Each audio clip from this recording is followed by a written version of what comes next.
Chapter 337.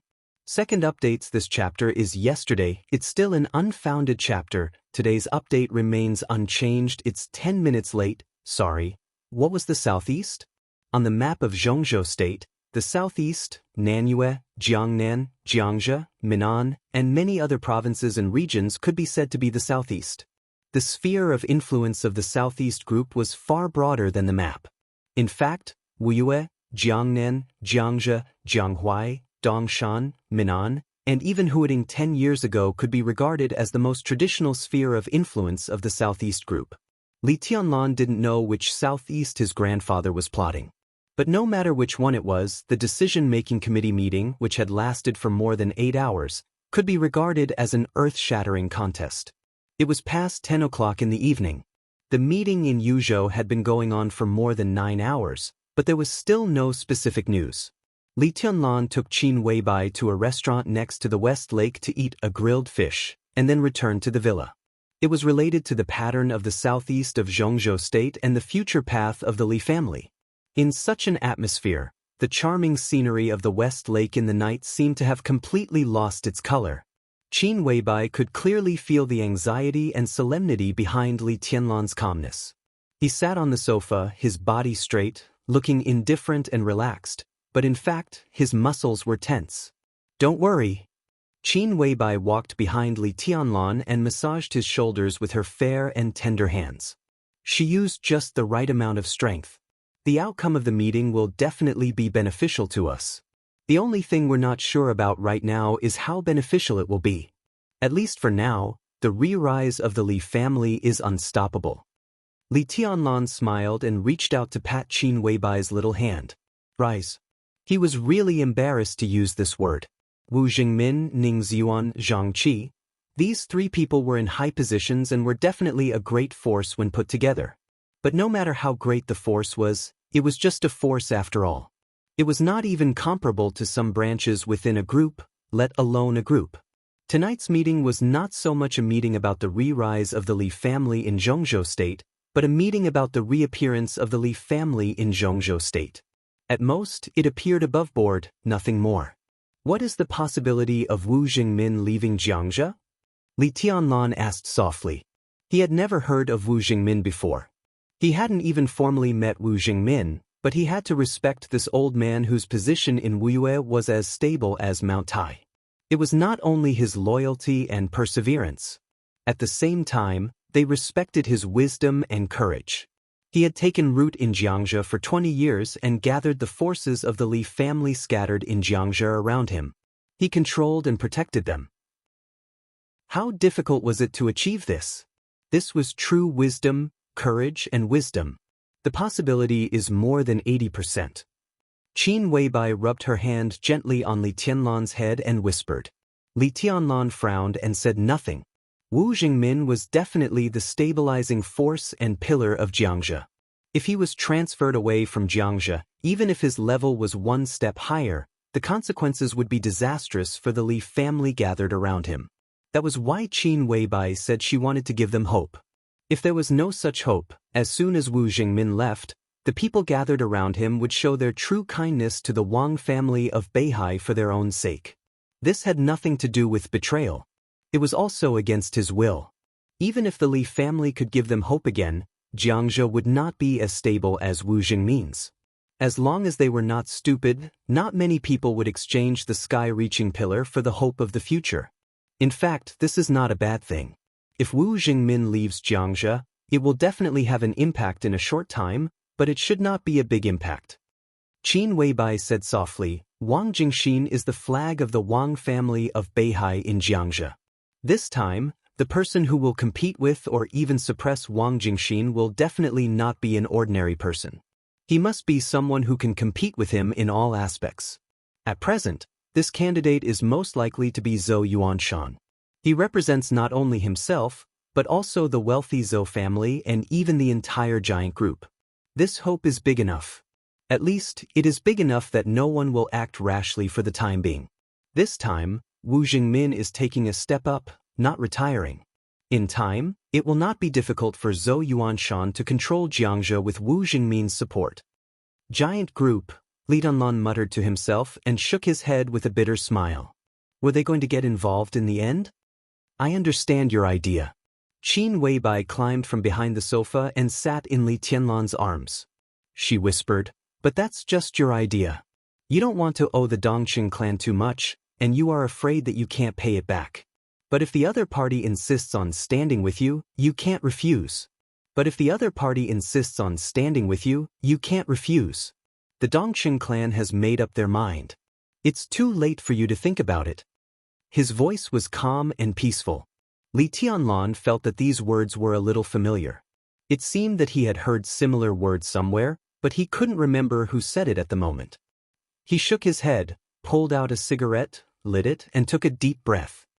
Your mind is in a mess. Qin Weibai looked into Li Tianlan's eyes. A little. Li Tianlan did not deny it. Don't think too much. Qin Weibai touched Li Tianlan's hair. In fact, this situation is really good. Whether Wu Jingmin leaves or not, Senior Li will not get nothing in the southeast. In any case, there will be a place for the Li family in the southeast. Compared with the beginning, this result is very good. Li Tianlan nodded and took a long breath. That's right. Qin Weibai lowered her head and kissed Li Tianlan's face. The fragrance was intoxicating. Your most important goal now is to improve your strength. If you are in the invincible realm now, everything tonight will be very different. You may feel that you owe the Dongqing clan a lot now. But if you really grow up and become the chosen one, you can pay back everything you owe them. I just want to tell you that if you don't have enough strength, since you owe them, then you owe them. It's no good to think about it. Only when you are strong can you have a clear conscience. Chosen one, Li Tianlan smiled. His smile was complicated and hard to understand. He didn't doubt that he would break through into the invincible realm. But he, who was known as the chosen one of Zhongzhou state, didn't know whether he would become one. He didn't even know how strong the so-called chosen one was. He only had a vague idea. In my heart, you are the chosen one. The only chosen one. Qin Weibai put her arms around Li Tianlan's neck. Her eyes were gentle and firm. What about Dongqing Huangtu? Li Tianlan suddenly asked. He heard the name Dongqing Huangtu for the first time in Qin Weibai. However, this name had always been a mystery to him. He knew that Dongqing Huangtu was the chosen one. That was all. You are stronger than him. Qin Weibai's body stiffened for a moment. Then she put her arms around Li Tianlan's neck tightly. How strong is the chosen one? Li Tianlan murmured to himself. His eyes were a little dazed. Silly husband, the chosen one is just a title, not a specific realm. Qin Weibai said softly, the chosen one is the glory given to the strongest by the era. When no one knows martial arts, the ice-condensing realm can be the chosen one. How can there be a specific standard of strength in different eras? What about this era? Li Tianlan asked. This question was very complicated, so complicated that no one could easily answer it. But Qin Weibai could. She thought about it seriously and said softly, my sister has a sword. Li Tianlan raised his eyebrows and felt a little confused. She is not strong, but because of that sword, she can become one of the strongest in the dark world. According to this era, Wang Tianzong is the one closest to the so-called chosen one. But he is not. Li Tianlan said softly. Indeed not, but he is invincible now. Whether it is deity of the purgatory of heaven capital or Lin Fengting of the Lin clan, if they really fight to the death, they will be a little worse than Wang Tianzong. He is absolutely invincible, but he is not dominant enough. According to the current combat capability, if someone can face my sister at the same time, plus deity and Lin Fengting, without hurting his foundation, then this person must be the chosen one. Qin Weibai said in detail. Then she paused and continued, I mean when all three of them are holding murderous weapons. 3 experts at the peak of the invincible realm. 3 murderous weapons. Besieging but not hurting his foundation. This was the chosen one of this era. Li Tianlan's mouth twitched. He put his arms around Qin Weibai's slender waist and said, Can Dongqing Huangtu do this? He can. Qin Weibai said without hesitation, he won't have a problem at his peak. So you must do it in the future. You are my man, and you must be stronger than him. A question that had been suppressed in his heart for a long time was finally asked by him. Naturally, he blurted it out. What about Dongqing Huangtu? Li Tianlan looked into Qin Weibai's eyes and asked, Who is he to you? His tone was a little strange. Because when Qin Weibai mentioned Dongqing Huangtu, she behaved very strangely. Li Tianlan couldn't say this feeling in his heart. If he had to say it, it was displeasure. Because of Qin Weibai's strangeness at that time. Even though he was already a dead man at that time. Qin Weibai was obviously stunned. She sat on Li Tianlan's lap and tidied her hair. After a moment of silence, she giggled and said, You are nervous. Are you jealous? She behaved very naturally. But sometimes it looked the most unnatural. Answer my question. Li Tianlan slapped Qin Weibai's round and plump buttocks. Qin Weibai's body trembled. She bit her lip and said, I've given you all my firsts. My first kiss, my first. I've given you everything. You bad guy, do you want to deny it? I haven't even held hands with other men before I met you. Who is he to me? Qin Weibai lay on Li Tianlan's chest, bit his neck, and muttered. Li Tianlan coughed dryly and then chuckled. His anxious mood seemed to relax with the delicate fragrance on Qin Weibai's body. Don't think too much. Qin Weibai lay on Li Tianlan's chest and whispered softly, No matter what happens, I will help you. Li Tianlan's body gradually relaxed, and he whispered, You will always be by my side, right? Of course. Qin Weibai's body trembled slightly, and she chuckled. Li Tianlan fell silent. After a long time, he whispered, Little Bai. Qin Weibai's response was languid and delicate. Why are you so nice to me? Li Tianlan picked her up from his body, looked into her eyes and asked, Because you're my husband. Qin Weibai chuckled. If I don't treat you well, should I treat others well? She lay in Li Tianlan's arms again. Li Tianlan held her body and was silent for a while. Then he laughed at himself and said, Many times, I ask myself why you are so nice to me. Qin Weibai did not speak. She lay quietly in Li Tianlan's arms. Her eyes were in a trance and seemed to be out of focus. Many years ago, he planted a flower in her heart, which was as barren as a desert. He didn't remember, but she still remembered. What she wanted to return to him was more than a drop of blood. Many times I feel like I'm dreaming. 3 years ago, I woke up on Lonely Mountain. Military counselor gave me a letter written by you.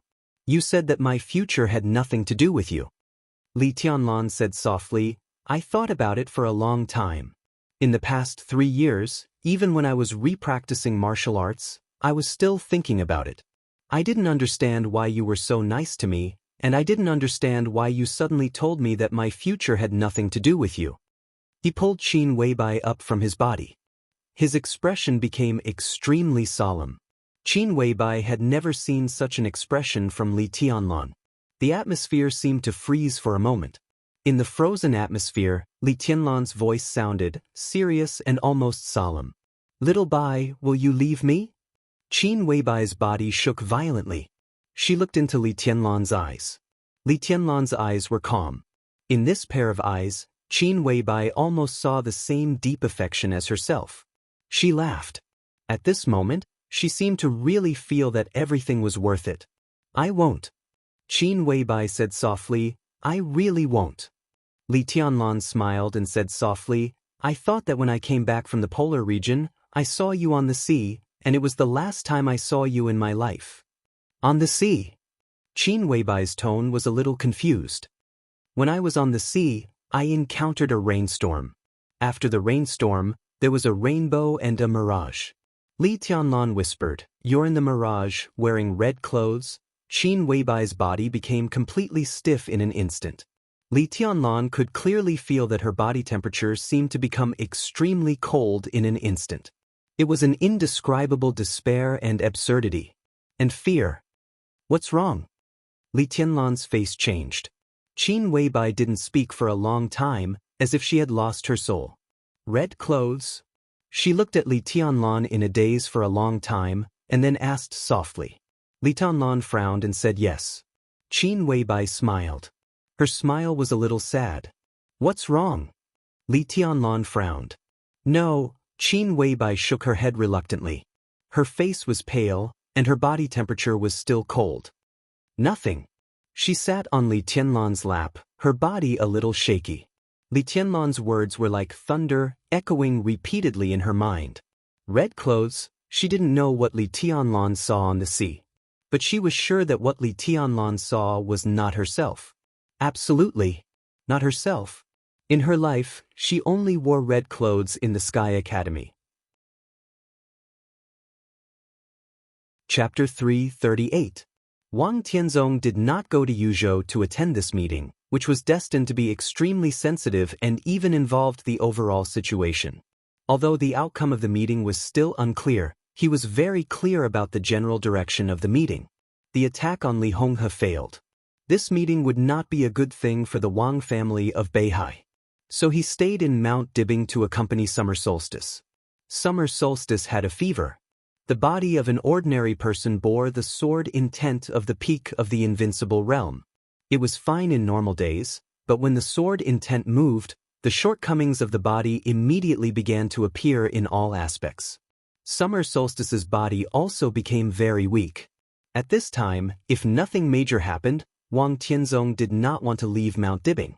The night gradually deepened. Time passed from evening to midnight. Wang Tianzong's brows had been frowning slightly unconsciously. The desk lamp was on in the bedroom. The sound of the waves hitting Mount Dibing outside the dark window echoed on the mountain, like a magnificent and delicate music, grand and mysterious. Wang Tianzong stood in front of the window and looked at the sea under the curtain of night outside. He seemed a little uneasy. Are you sleeping? Xiaxia walked out of the bathroom with a pale face, wiped her wet long hair, and asked softly. I'm still waiting for a result. Wang Tianzong turned around and looked at his wife apologetically. He could roughly guess the result of the conference in Yuzhou. However, a general idea and a concrete idea were two completely different concepts. Oh, Summer Solstice went to bed, took off her bathrobe under the quilt, and waved to Wang Tianzong. Come on. Wang Tianzong turned to the bed and hugged his wife's soft body without saying anything. We're going to lose a lot this time, right? Summer Solstice leaned in Wang Tianzong's arms and asked in a low voice. She doesn't understand politics. But she knew Li Honghe's status and achievements in Zhongzhou State. Wang Tianzong's attack on Li Honghe failed. The Wang family of Beihai must pay for this. The price paid by the Wang family of Beihai was a chance for the Li family, which was at the end of its rope. Success or failure was so subtle. The Li family, which had been glorious for hundreds of years, still existed even though it was in dire straits. Whether it was a smooth road or a cliff ahead of the Li family would depend on Li Tianlan in the future. But now it was tied to Li Honghe. Success or failure, life or death, it was so direct. The actual loss won't be too much, but it won't be too little either. Wang Tianzong shook his head. Zhujiang? Summer Solstice asked after a moment of silence. It's hard to say. Wang Tianzong hesitated. Wu Jingmin should leave Xianxia this time. Jing Xen could stay, but his future would be very difficult. However, there was still a chance.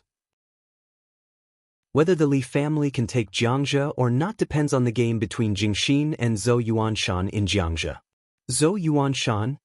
Summer Solstice was a little confused. She knew this person, but she didn't expect that the eldest son-in-law of the Dongqing clan would go to Xianxia. This is the only choice. Wang Tianzong's tone was firm.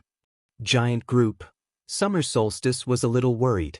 If it was just the Dongqing clan, although it was tricky, it was not a big deal. But Zhou Yuanshan represented not only the Dongqing clan, but also the Zhou family, another pillar of the giant group. The giant group is nothing to be afraid of. Wang Tianzong said softly, they are too loose. In the hundreds of years of the giant group, their paper strength has been growing, but there has never been a president, which is enough to explain the problem. The Li family was not to be feared. Even if they made a comeback, it was nothing. We weren't afraid of the Li family back then, and we don't need to be afraid now. Then what are you worried about? Summer Solstice rubbed Wang Tianzong's chin with her face. I'm not worried. Wang Tianzong smiled. I'm just waiting for the result. He touched Summer Solstice's hair and whispered, "Go to sleep." "It's okay." "Then I'm going to sleep." Summer Solstice reached out and touched the stubble on Wang Tianzong's chin. She turned over and turned off the lamp. The warm yellow light went out. There was a slight noise on the ceiling. Above the bedroom, the ceiling began to separate toward both sides. The entire palace began to become transparent. The stars and the moon above the sky were clearly visible in the bedroom. Summer Solstice had been afraid of the dark since she was a child. So Wang Tianzong made changes to the entire Emperor Hall. In this way, even at night when he was not in Mount Dibbing, Summer Solstice could sleep among the stars and be covered by the bright moonlight. Summer Solstice's breath gradually deepened. Wang Tianzong leaned on the bed motionlessly. The moonlight fell from above and fell on his face. His face was cold, vague and gloomy. He really didn't worry about the giant group. He didn't worry about the Li family's comeback. What he worried about was the pattern of the southeast. Standing in his position, the situation of the entire Xianxia state was clear, like a chessboard. The chess pieces crisscrossed on the chessboard, forming the current general trend of the Xianxia state. As for the situation in the southeast, it began to gradually become complicated and confusing. Xianxia was now the center of all right and wrong. The former root of the Li family was still in Wu Jingmin's hands. Now the Li family had a chance to make a comeback. Wu Jingmin left Xianxia. Zhou Yuanshan entered Xianxia. The forces of the giant group seemed to have begun to cooperate with the Li family. Zhou Yuanshan represented the Zhou family of the giant group. The Dongqing clan's position of supporting Li Tianlan had never changed. So, what about the Bai family? Wang Tianzong thought of some rumors and the conflict between Bai Qingqian and Dongqing Wudi. Under the moonlight, his face gradually became serious. At least in those rumors, Bai Qingqian seemed to care more about Li Tianlan than Dongqing Wudi. So the Bai family would definitely take action. The giant group was powerful and deep-rooted. On the surface, they were no less than the Southeast group and the Prince group, and even better in some aspects. However, this kind of alliance group was too loose and bloated, so that although they were powerful, their cohesion and combat effectiveness were always average. This was a shortcoming that everyone could see. The three pillars of the giant group could definitely see it. So they wanted to change. And now, these three pillars of wealthy families had undoubtedly put their chips on the Li family. The Zhou family was moving. The Dongqing clan was moving. The Bai family was moving, but the time was not right. Wang Tianzong thought of Bai Zhanfeng, the top leader of Yuzhou, who was called the governor of Yuzhou. His mind became clearer and clearer. Bai Zhanfeng, Bai Qingqian. Among the three pillars of the giant group, the father and daughter were the most perfect in connecting the past and the future. Bai Zhanfeng had long reached the age of retirement. After this term was over, he would definitely have to retire. Bai Qingqian was now the top leader of Guangdong, and she used to be the governor of Qingzhou. She had been the governor for 4 years and the top leader of the province for 6 years. After this session, Bai Qingqian would have enough seniority and age.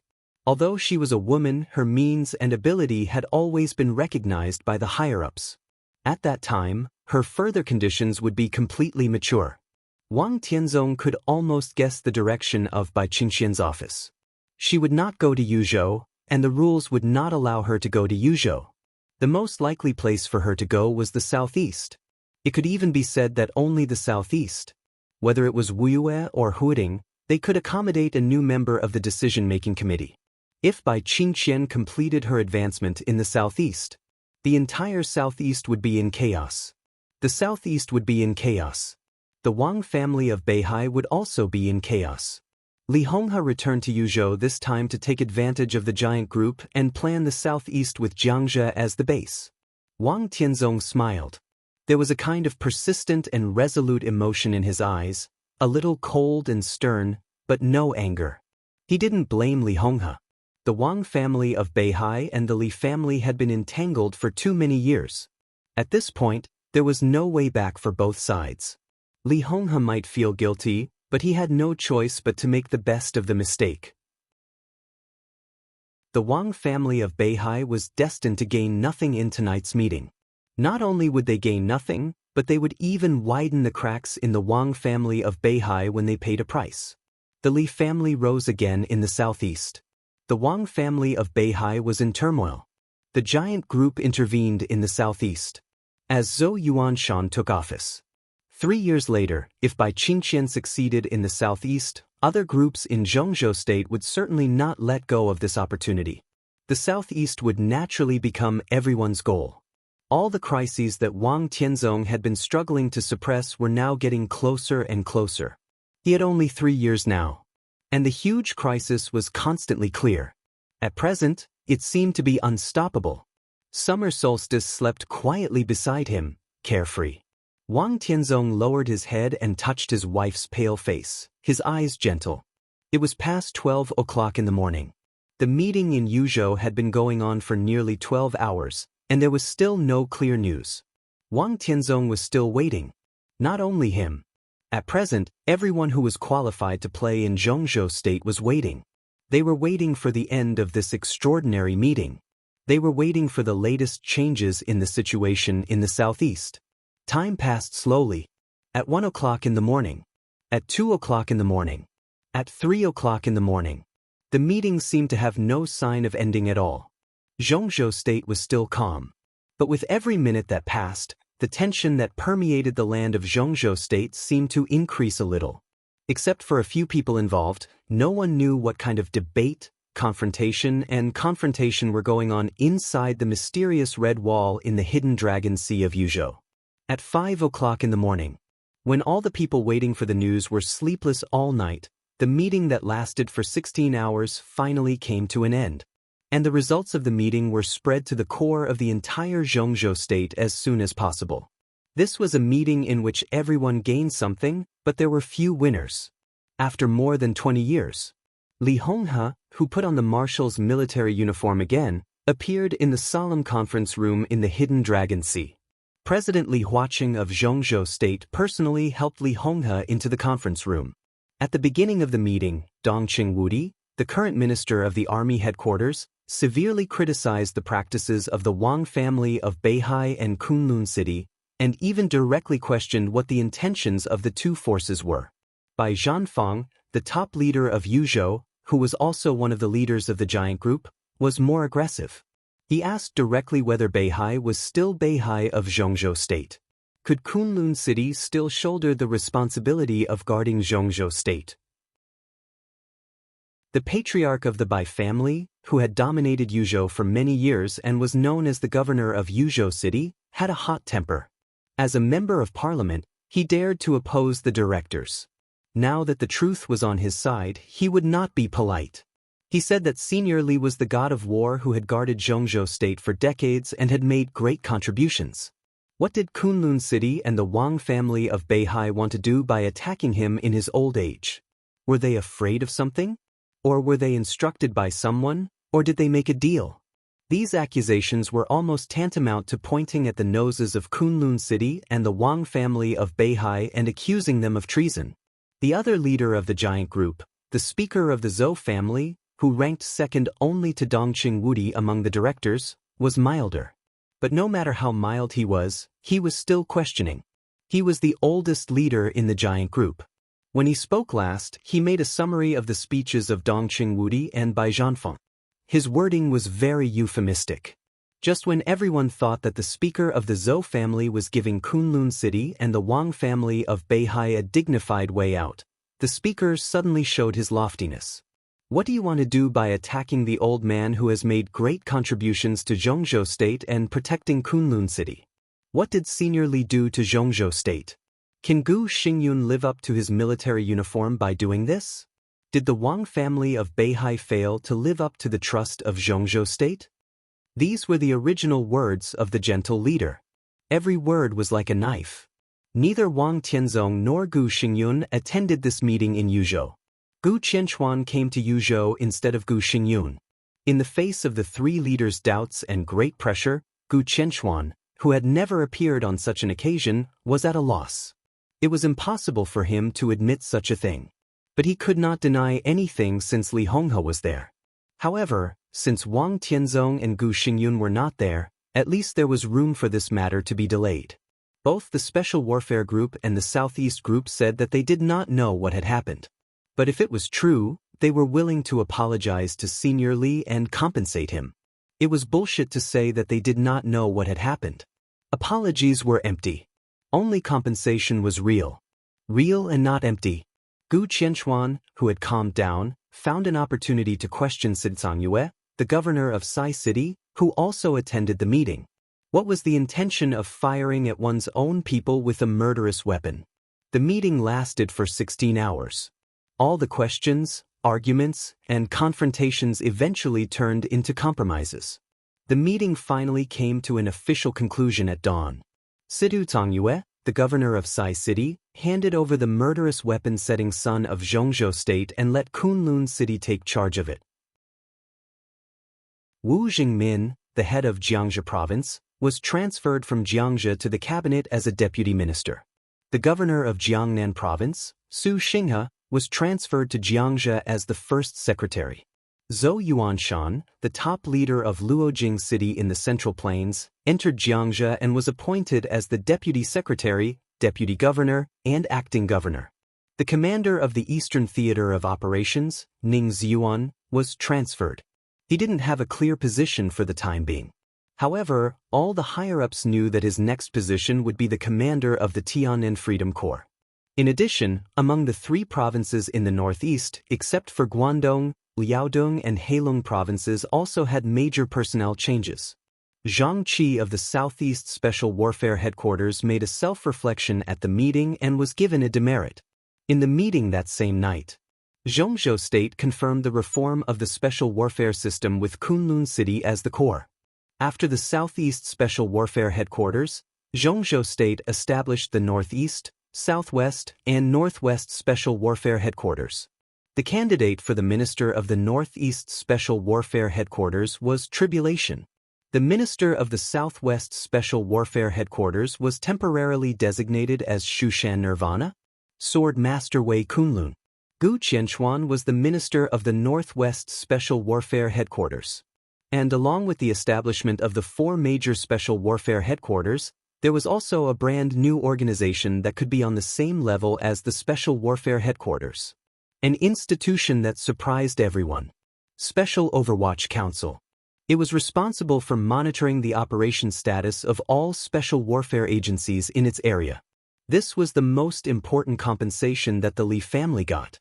The directors of the three special supervisory councils in the Northwest, Southwest, and Northeast were all the first directors of the Special Warfare Headquarters. Only the Southeast. The first director of the Southeast Special Supervisory Council was not Zhang Qi. It was Li Honghe. After returning to Yuzhou in such a high-profile manner and struggling for 16 hours, the Li family finally had a foothold. They made a comeback. Chapter 339. It was no exaggeration to say that the 16-hour fierce debate and game in Yuzhou was definitely a meeting that could be recorded in the history of Zhongzhou State. Too many things had happened before and after 16 hours. The attack on Li Honghe was the cause. It ended with the Li family's comeback. The two sides of the Li family's survival affected the great changes in the pattern of the entire southeast. Wu Jingmin, who was deeply rooted in Xianxia and could be called a local tyrant, entered Yuzhou province and became the deputy prime minister of the cabinet. The commander of the Eastern Theater of Operations, Ning Ziyuan, was transferred. The special warfare system was being reformed. The Overwatch Council appeared before everyone's eyes. While the situation in the southeast was in turmoil, the northeast of Zhongzhou State was also in turmoil. The top leaders of Liaodong and Heilong provinces had been reshuffled, and the official documents had been issued. In addition to the reshuffling of the top leaders who were destined to appear in front of the world, the directors of the Special Operations Bureau of Liaodong and Heilong provinces had also secretly changed their faces. Gain and loss. This was the theme that ran through the entire meeting. The Li family gained something, but the transfer of Wu Jingmin and Ning Ziyuan was also a loss. The Wang family of Beihai gained something. After having no choice but to let the power of the giant group and the Li family infiltrate into Xianxia, the Black Dragon province had quietly been replaced by the lineal descendants of the Wang family of Beihai. But compared with the power of a province and the chaotic situation that the southeast would face, the gains and losses of the Wang family of Beihai were obviously unbalanced. Kunlun City also gained something. The murderous weapon-setting sun, which they had been plotting for many years, finally arrived in Kunlun City from Sai City, which was extremely important to them. However, handing over the Southeast Overwatch Council to the Li family was clearly not what they wanted to see. The giant group also gained something. Ning Ziyuan was transferred. General Wang Wanyan, the commander of the Blood Battalion of the Border Control Corps, was transferred to the Eastern Theater of Operations as the commander. This had been regarded by the outside world as the first step of Dongqing Wudi's strong control of the military. But Wang Wantian's transfer to the Eastern Theater of Operations was also the beginning of the Dongqing clan's abandonment of the dominance of the Border Control Corps. This was bound to be a far-reaching meeting. Many of the effects would only appear after several years or even longer. This time, only the Xianxia and Eastern Theater of Operations were moving in the southeast. However, with the emergence of the Overwatch Council and the resurgence of the Li family, the entire southeast was shrouded in a fog. Regardless of whether it was the people involved or the bystanders, no one could see the fog clearly. Ning Ziyuan couldn't see through the fog either. But everything in the southeast had nothing to do with him. The day after the meeting, he walked into the army headquarters building and got his new appointment from Dongqing Wudi. He was going to take off the military uniform that he had worn for most of his life, take off the rank of general that he had long been accustomed to, and head for the Southern Heaven region. All of his files will be sealed in the top secret file indefinitely. From that moment on, he had nothing to do with the Southeast or even Zhongzhou State. He was the commander of the Tianan Freedom Corps. He would lead the elites there to fight against the Anan State and the Purgatory of Heaven capital. Until Tianan became a new province of Zhongzhou State. Open up new territories. This was the duty of a soldier, and its weight was comparable to that of protecting the country. However, only a small number of people understood the deeper meaning behind this transfer. To be enemies with the Purgatory of Heaven capital. This sentence implied too much malice and conspiracy. It was already night in Wuxia. In the dead of night, the courtyard of the Eastern Theater of Operations was filled with the vicissitudes of life and loneliness. The lights in Ning Ziyuan's mansion were off. Ning Ziyuan, dressed in plain clothes, stood in front of the window and looked up at the starry night sky. This was the last night he would stay in Wuxia, Jinling, and the Eastern Theater of Operations. Tomorrow morning, the new commander of the Eastern Theater of Operations, Wang Wanyan, would arrive in Jinling. After the handover of work between the two sides, he would set off for Tianan. The army ministry urged him urgently. It seemed that both the giant group and the southeast group wanted him to leave Jinling as soon as possible. Tomorrow had not come yet. Today had passed. The Eastern Theater of Operations held a simple but grand farewell banquet. Now that the banquet was over, Ning Ziyuan didn't know what to do for a while. Tonight, he was neither the commander of the Eastern Theater of Operations nor the commander of the Tianan Freedom Corps. He was just Ning Ziyuan. Ning Ziyuan stood quietly. The cold moon on the horizon rose and began to set again. The courtyard of the Eastern Theater of Operations became quieter and quieter. Ning Ziyuan sighed. His eyes showed no reluctance to say goodbye to the past or excitement to welcome the future. They were dull and almost empty. Insomnia? A somewhat hoarse voice sounded behind Ning Ziyuan without warning. Ning Ziyuan turned around reflexively. The living room of the mansion was dark. A man's figure appeared on the sofa without anyone noticing. He raised his hand and waved it. In the night, it could be vaguely seen that he was holding a bottle of wine. "What are you doing here?" Ning Ziyuan frowned and quietly closed the curtains in front of the window. "Don't be so nervous." The black shadow laughed in a low voice. His hoarse voice was a little magnetic. "I have wine. Do you want a drink?" Ning Ziyuan came over and sat opposite the black shadow. He didn't turn on the light. In the dark, his tone was with suppressed anger. "You came to me just to drink with me? Don't get excited." The black shadow said with a smile, "I happened to come to Jinling to patrol. I knew that you were leaving tomorrow, so I came to have a look. Don't worry, no one will find out that I have been here." In the past? Now is not the past. Ning Ziyuan interrupted the Black Shadow's voice with some gloominess. He used to be the commander of the Eastern Theater of Operations and a core minister of the Wang family of Beihai. The Black Shadow in front of him was also an important figure in the Wang family of Beihai. The two had occasional contact. Even if they were discovered, it would not be a big deal. But it was now. He left Jinling.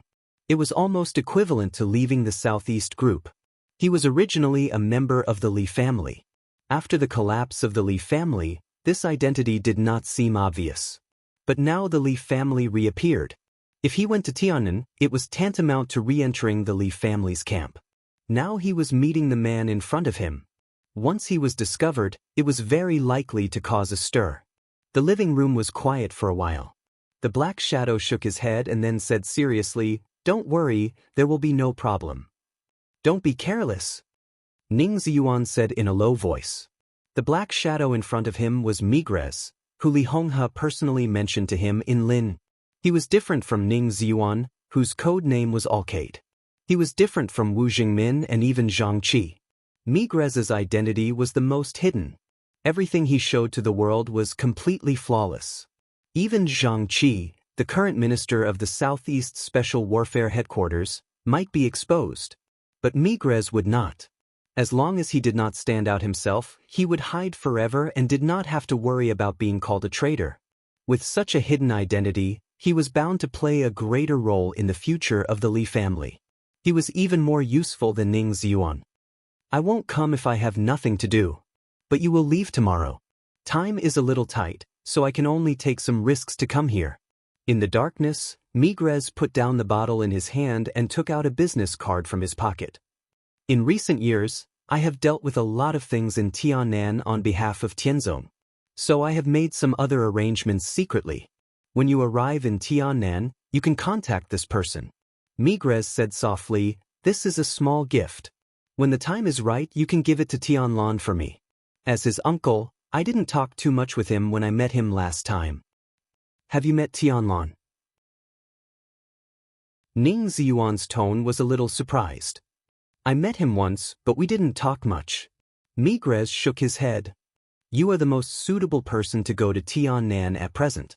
Tianzong's mind is a little messy these days. Under the guidance of Wang Qinglei, he really wants to send you to Tiannan to be the enemy of the purgatory of heaven capital." Wang Qinglei said it was a dog-eat-dog situation. It's ridiculous." Ning Ziyuan took a deep look at him. He could know the content of the conversation between Wang Qinglei and Wang Tianzong. This was enough to show Migrez's status in the Wang family of Beihai.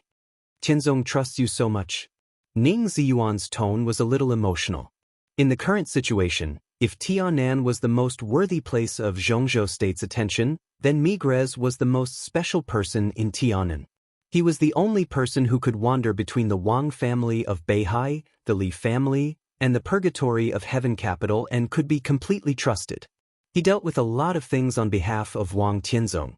God knew what he did for the Li family when dealing with those things. "I'm different from you." Migrez was silent for a while, then slowly said, "At least on the surface, I have nothing to do with the Li family." "You're really different." Ning Ziyuan nodded. Migrez smiled and said calmly, "Let's not talk about this. I'm here today to tell you that after you go to Tiannan, you should act quickly. Although the Li family has made a comeback, the situation is not good. Whether Xianxia can be stable or not depends on Tiannan. If there is no accident, the next few years should be the best opportunity for the Li family. You don't have any scruples in Tiannan." "Scruples?" "Scruples." The hall began to become quiet. Ning Ziyuan seemed to really have scruples. After a long silence, he said flatly, "What scruples can I have?" "That's good." Migrez smiled and said, "Even if there is, it should not exist for the time being." Ning Ziyuan narrowed his eyes thoughtfully. "Some time ago, the power of the purgatory of heaven capital in Tiannan was adjusted. Do you know about this?" Migrez asked. Ning Ziyuan raised the corner of his eyes, nodded, and said expressionlessly, "I know. Sunluo Hall is stationed in Tiannan now. So it's perfect for you to go to Tiannan at this time." Migres smiled and said, "You lead the Tianen Freedom Corps, and there are old subordinates in Tianen who are most worthy of your trust. Everything is promising." Ning Ziyuan did not speak. His most trusted old subordinates. Naturally, they were the real direct subordinates he had cultivated in the Eastern Theater of Operations for many years.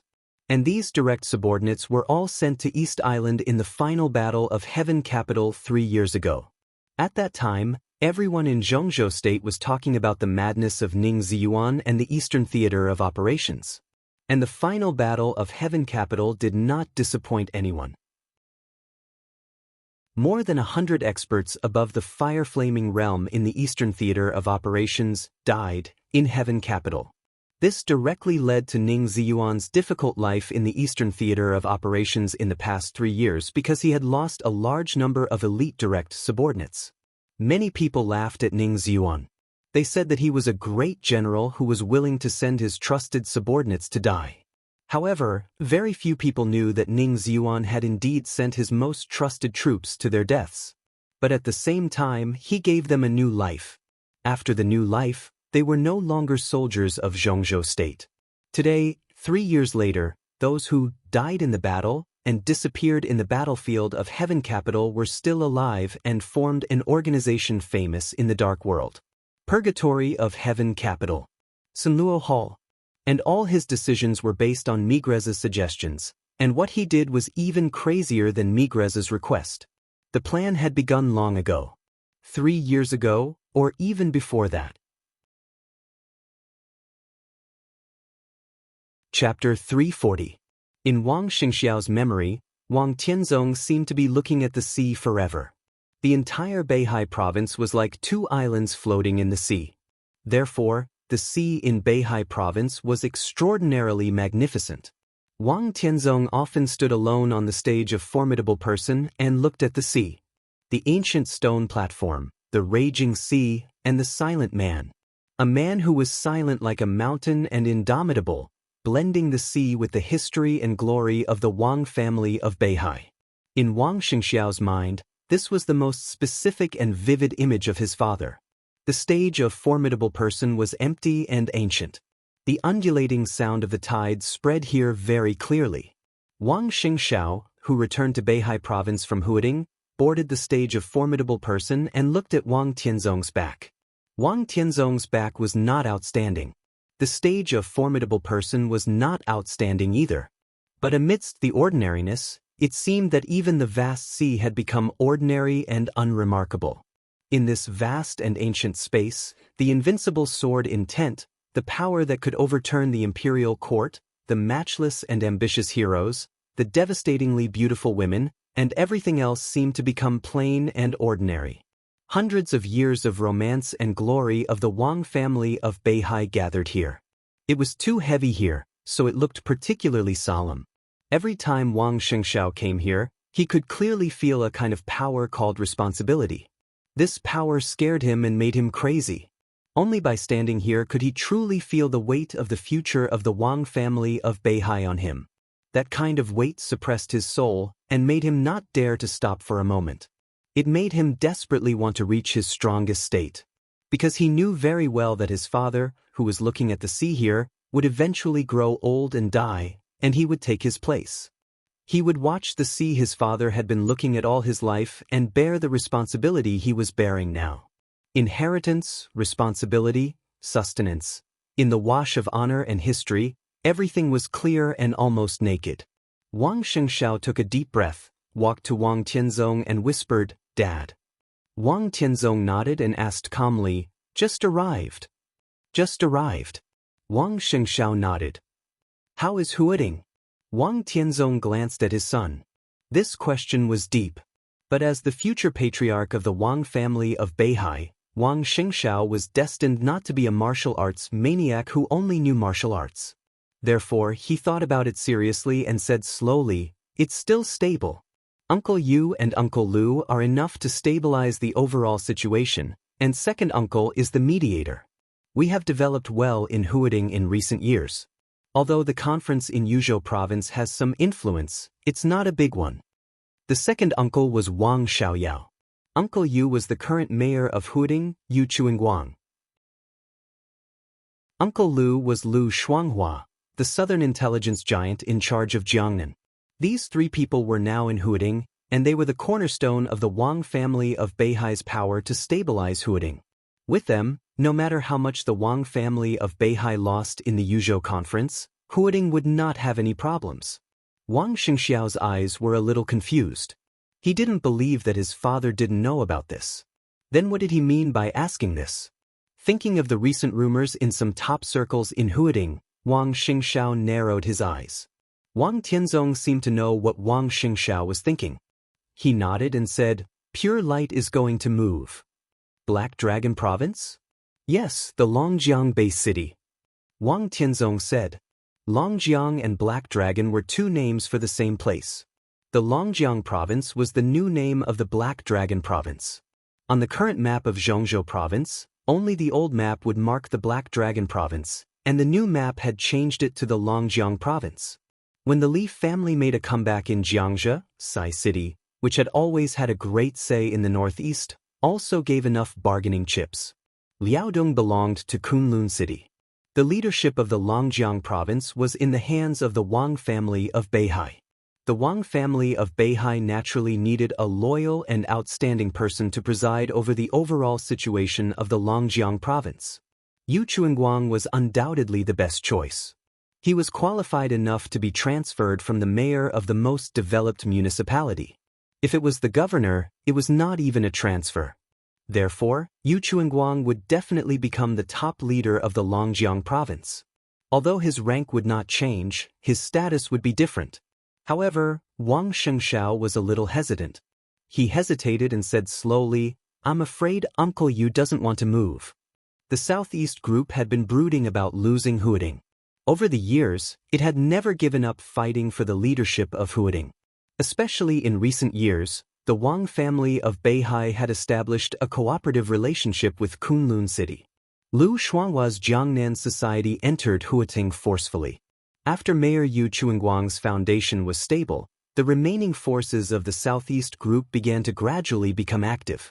In 3 years, Huading was extremely lively.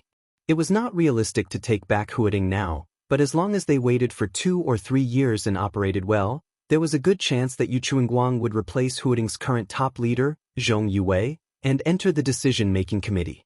If he was asked to leave Huading at this time, he would inevitably have other ideas. He's the most suitable candidate, Wang Tianzong said expressionlessly, looking determined. And it's also a good thing for him to leave Huading now. There's no hope for him to stay in Huading. Wang Xianxiao's face changed and he said thoughtfully, "Wu." Wang Tianzong nodded. Although the Wang family of Beihai was the leader of the Southeast Group, the Southeast Group also involved the Wang family of Beihai to some extent. At least when there were internal problems in the Wang family of Beihai, some big shots of the Southeast Group couldn't express their opinions, let alone change the plan at will. Wang Qinglei officially entered the decision-making committee 2 years ago. In the change of office 3 years later, no matter what problems there were in the Wang family of Beihai, the Southeast Group was bound to push Wang Qinglei to the top. This was related to the survival of the whole group. The whole group must ensure the right to speak after the change of office. Pushing Wang Qinglei was the most sure, and other people were not qualified enough. If they gave up on Wang Qinglei now, time would be too tight. Even if the Southeast Group was strong, it would be difficult for them to have enough time and resources to nurture another giant candidate. This was something that had been decided many years ago, and it was not easy to change it now. If the Southeast Group pushed Wang Qinglei, it would be difficult to take care of Yu Chuingguang's promotion. Wang Qinglei himself would not allow this situation to happen. Therefore, Yu Chuingguang's pursuit of the top leader of Huading was doomed to fail. Even in the next session, the Southeast Group still had no plan to completely take back Huading. And Huading was not the only way to enter the decision-making committee. Longjiang province was also a good choice. Longjiang was close to Beihai province and had a vast territory. If Yu Chuingguang managed it as the new back garden of the Southeast Group, he might have a chance 3 years later. I'll talk to him about this when I have time, Wang Tianzong said. Longjiang province was equally important to him. It was the closest province to Beihai province. If it was managed well, it could be regarded as the periphery of Beihai province. And Longjiang was close to Guangdong. If Yu Chuanguang could find a chance to check and balance by Qingqian of the giant group, the Southeast group would have another bargaining chip in the hands of the general change of office 3 years later. From this point of view, the Wang family of Beihai did not lose out by giving up Xianxia to get Longjiang. Even Xianxia was not completely abandoned. Zhou Yuanshan entered Xianxia as the governor. The top leader was Su Xinghe, the former governor of Jiangnan province. Jiangnan had always been the traditional territory of the Southeast group. There was no doubt about Su Xinghe's position. It was still unknown who Xianxia belonged to. Will you talk to him yourself? Wang Shengxiao was a little stunned. Wang Tianzong nodded and said nothing more. Wang Shengxiao fell silent. After a long time, he hesitated and asked, "Dad, you and second uncle?" He didn't finish his words. He had rarely been in the Wang family of Beihai in recent years. But he vaguely noticed that there was something wrong between his father and second uncle. Especially after Wang Qinglei entered the decision-making committee. Now almost everyone in Zhongzhou state noticed that there was something wrong with the Wang family of Beihai. Although it was not completely out of control for the time being, it was not something that Wang Tianzong could suppress alone. The atmosphere between the lineal descendants of the Wang family of Beihai and the major branches became more and more delicate. Even the relationship between Wang Xiaoyao and Wang Tianzong, the two brothers, had become a little strange. For example, if it had been before, Wang Tianzong would not have talked to him personally about the matter regarding Yu Chuanguang. Wang Xiaoyao was enough. Wang Shengxiao could even see the crack between his father and second uncle. For the Wang family of Beihai, this was even a fatal crack. Wang Tianzong twitched the corner of his mouth, glanced at his son, and said calmly, "Do your own thing. Don't think too much about the rest." Wang Shengxiao wanted to say something but stopped on second thought. "What's the matter?" Wang Tianzong asked. "I'm going to meditate on the stage of formidable person for a few days and adjust my state to deal with the final maneuver of the two academies." Wang Shengxiao took a deep breath and said calmly. It was close to the end of July. There were about 10 days before the final maneuver. Wang Shengxiao hoped to use the huge psychological pressure on the stage of formidable person to make himself stronger. Wang Tianzong nodded and suddenly said, "Have you ever thought about what will happen if you lose?" Wang Shengxiao suddenly turned to look at his father and said seriously, "Do you think I will lose? If you are sure to win, you won't come back at this time." Wang Tianzong said calmly. Wang Shengxiao was silent. "It's not terrible to lose." Wang Tianzong said, "I lost in the past. The unique skills of the Li family are indeed more flexible than ours under the invincible realm. But as long as we are not dead, we have a chance to turn the tables." Wang Shengxiao took a deep look at his father and asked, "How strong is Li Tianlan now?" "It's hard to say." Wang Tianzong shook his head. "But it's not impossible for you to lose to him. I may leave in a few days, and I should be able to catch up with the final maneuver of the two academies. If I can't make it, you have to be careful of Li Tianlan. Now he is likely to—" Before Wang Tianzong finished his words, the phone suddenly rang. In the sound of the waves, the ringtone of the mobile phone was faint but clear. Wang Tianzong calmly took out the mobile phone and answered, saying hello. On the phone, the voice of Lu Shuanghua, who controlled the largest civilian intelligence organization in the south of Zhongzhou state, sounded. "Your Majesty, my people have confirmed Yuetong's location." Lu Shuanghua smiled bitterly and said with some difficulty, "After she came to Huading, until Li Tianlan went to Lin, she had been living with him." His words were vague. But Wang Tianzong instantly understood what he wanted to say. The muscles at the corners of his eyes twitched, and an extremely sharp cold light flashed in his eyes. Lu Shuanghua did not continue.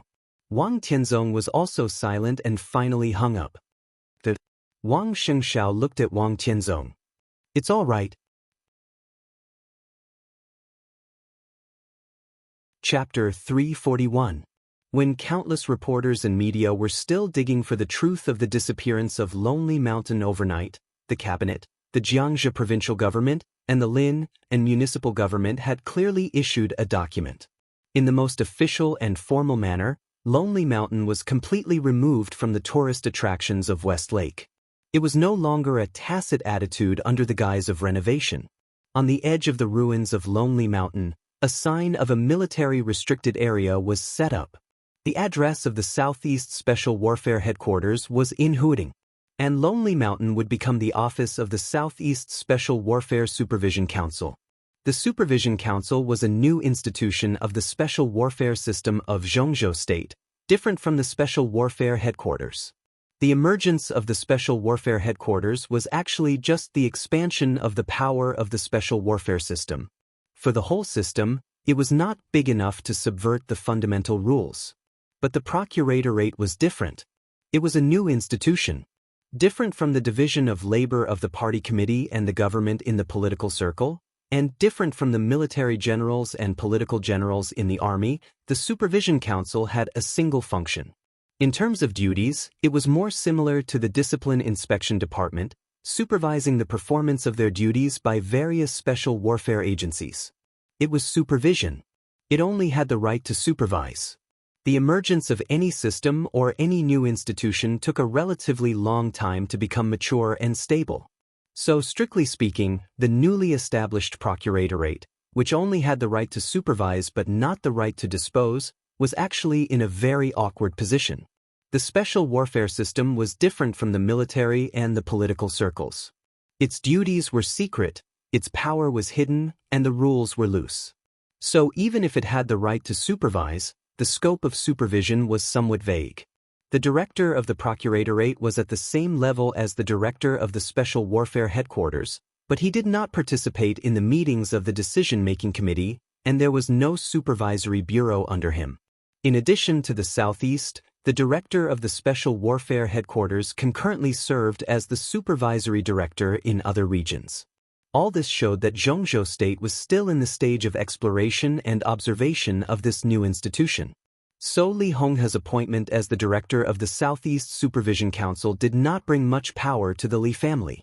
What this position brought to the Li family was more like a reliable protective umbrella.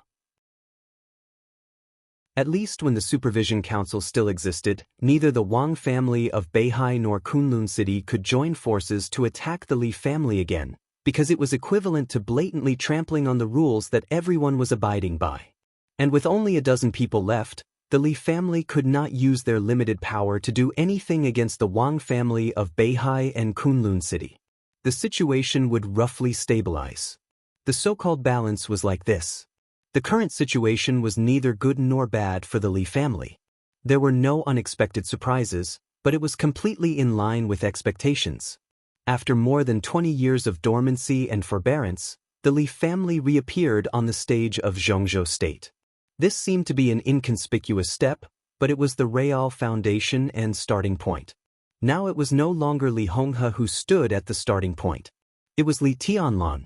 Perhaps it was not until today that Li Tianlan really began to shoulder the Li family's burden.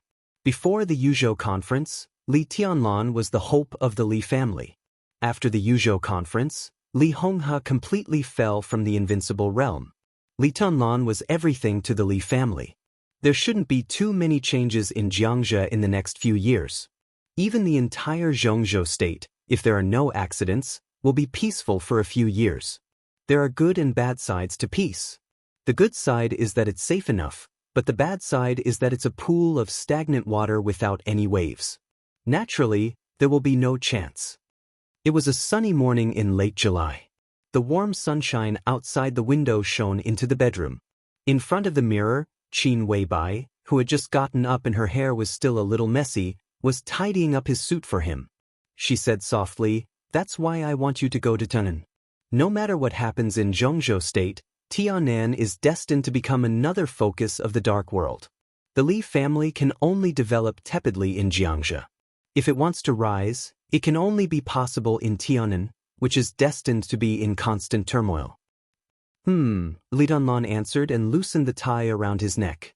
Today, he had a series of extremely important social engagements, so he was dressed very formally. He wore a black suit and leather shoes, looking calm and sharp. After the Yuzhou conference, the personnel transfer went quickly.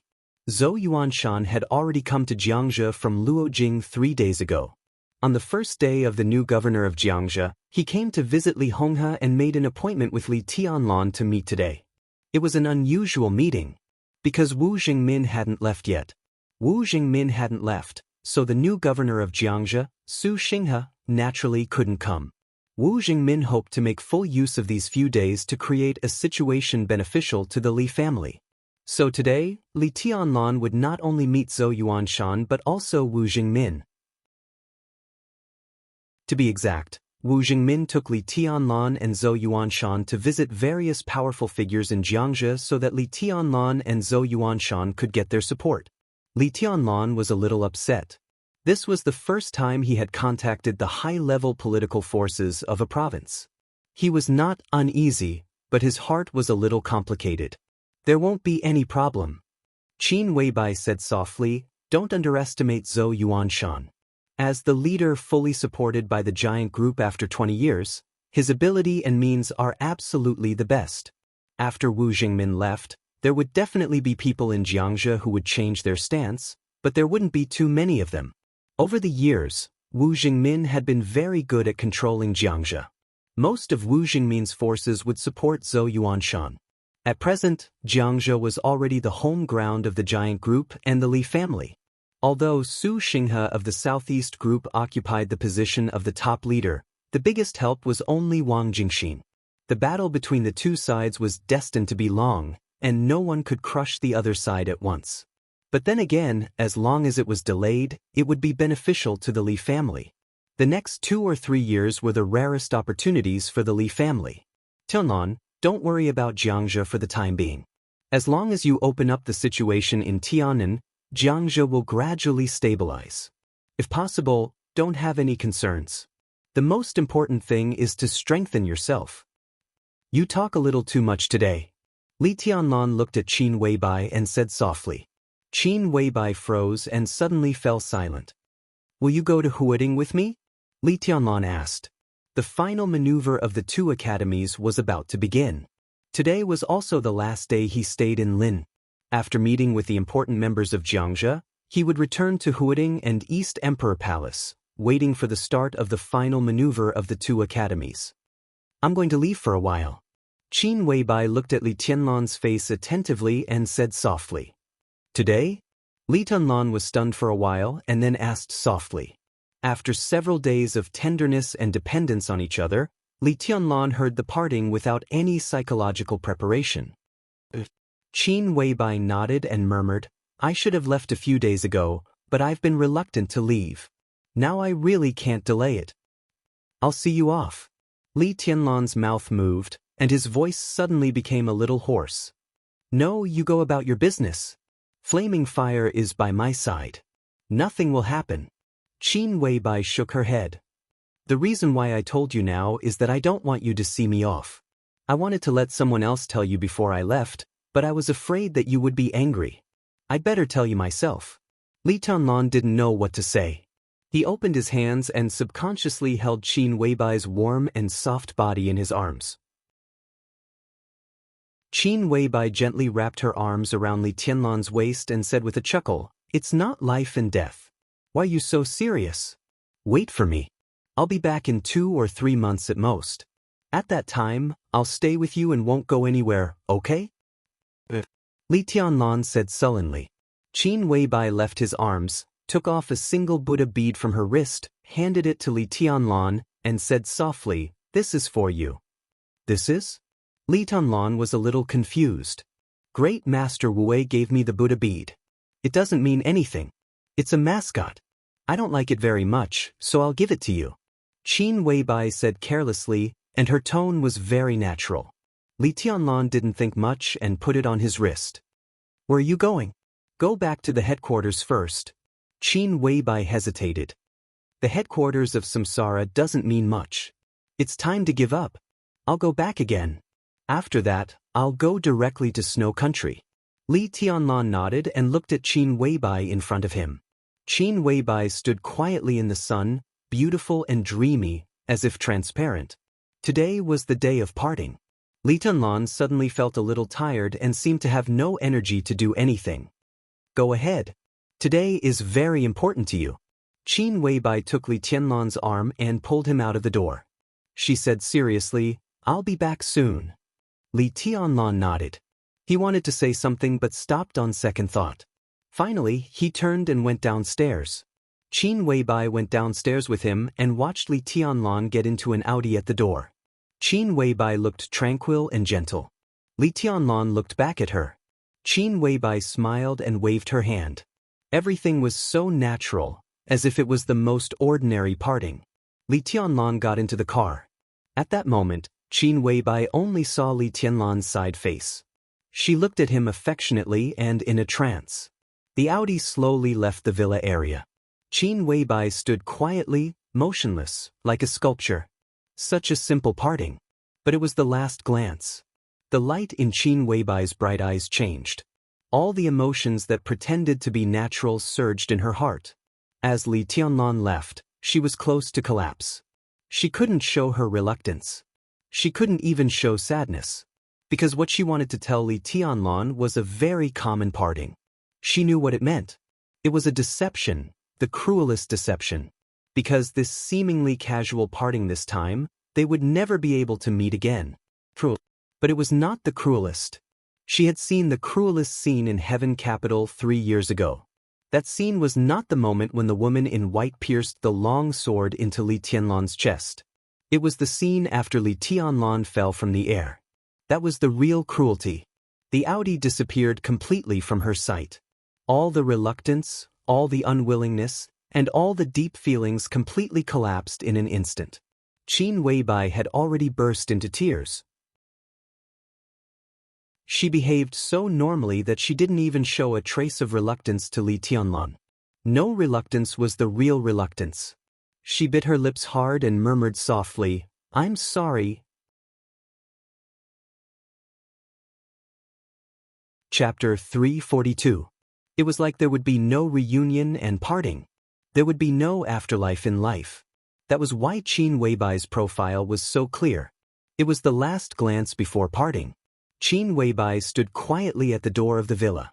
Li Tianlan's car had completely disappeared, without a trace. There was a breeze in the sunny Lin. The breeze blew the water of the West Lake and seemed to blow away all the spiritual qi in her. Qin Weibai's whole body became empty. There was no hope, no longing, no thoughts, no coldness and gentleness. She was like a body that had lost everything. She was still beautiful, but she was shaking with the wind. She still had too much to say. There were still too many things she wanted to do. But she couldn't say or do anything about it. She didn't even give Li Tianlan a serious hug or kiss. She behaved too normally. Only normality could make Li Tianlan believe in their future. But there was no future. Even this parting was so incomplete. Tears flowed down her delicate face and dripped on the ground. After all her emotions collapsed out of control, there was no pain in her heart, only numbness and emptiness, with a touch of indescribable coldness. Her body seemed to be weightless, floating with the wind, empty, getting higher and higher. There was no foundation or tie, no past and no future. Qin Weibai squatted down with her arms around her shoulders and lowered her head. She was silent, like a child who had been wronged. But what she suffered was not grievance, but the most heart-wrenching coldness and despair.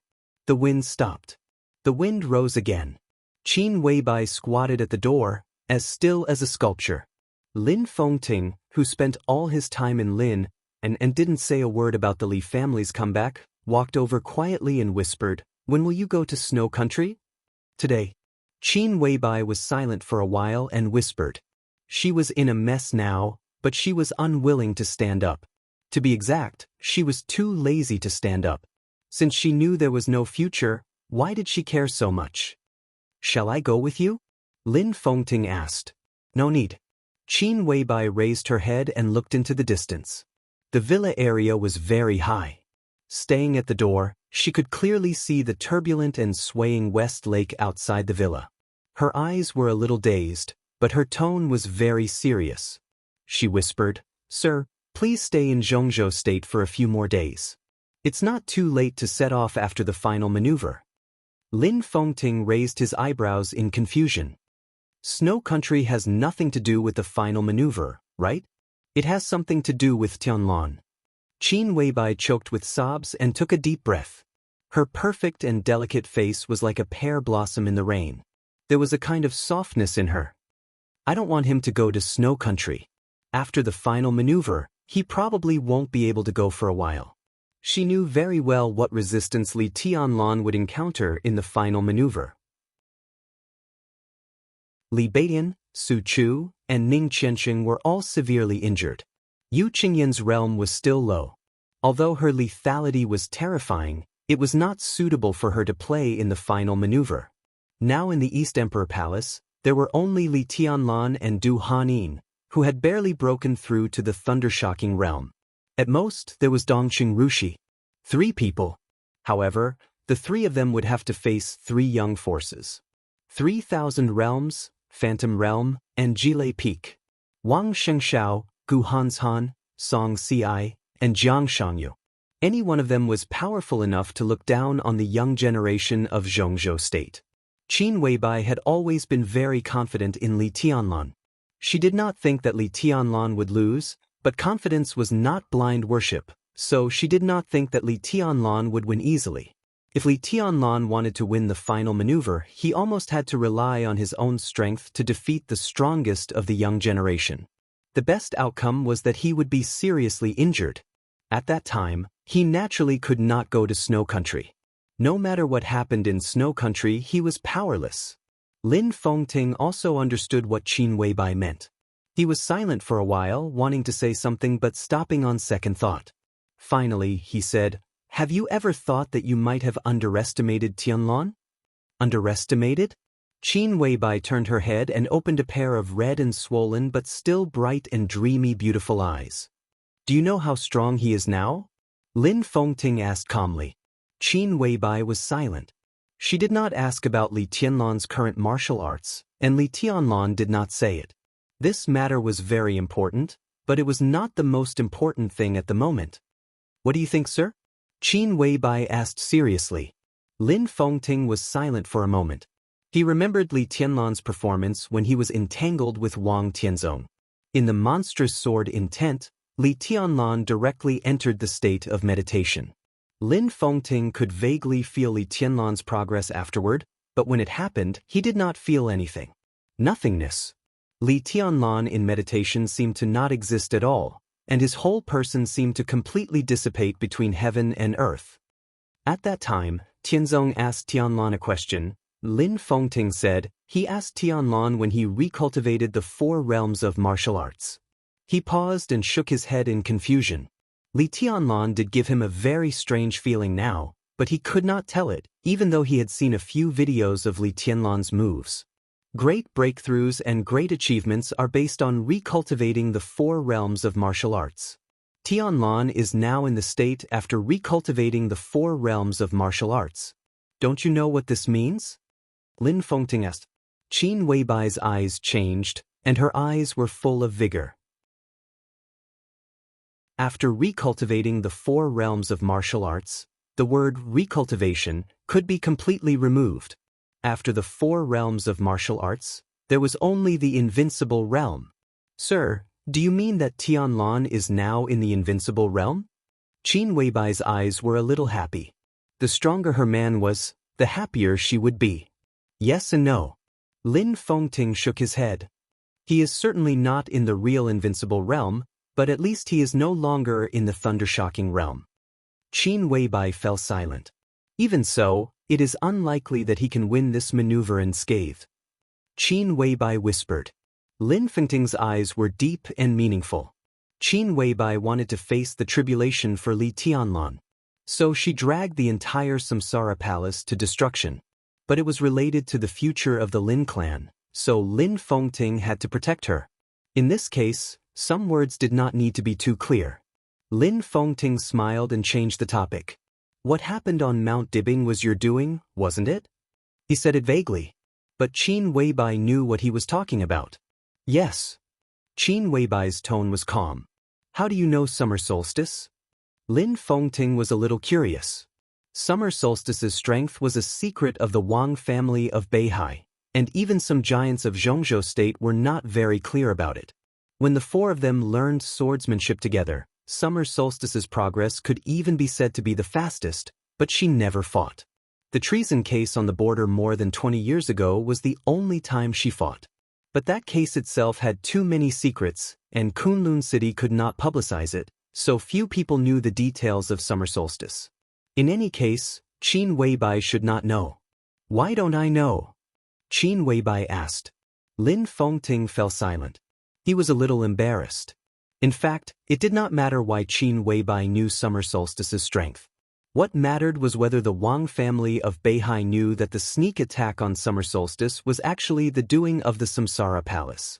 Lin Fengting did not expect this matter to be a secret, because the Samsara Palace hardly concealed it.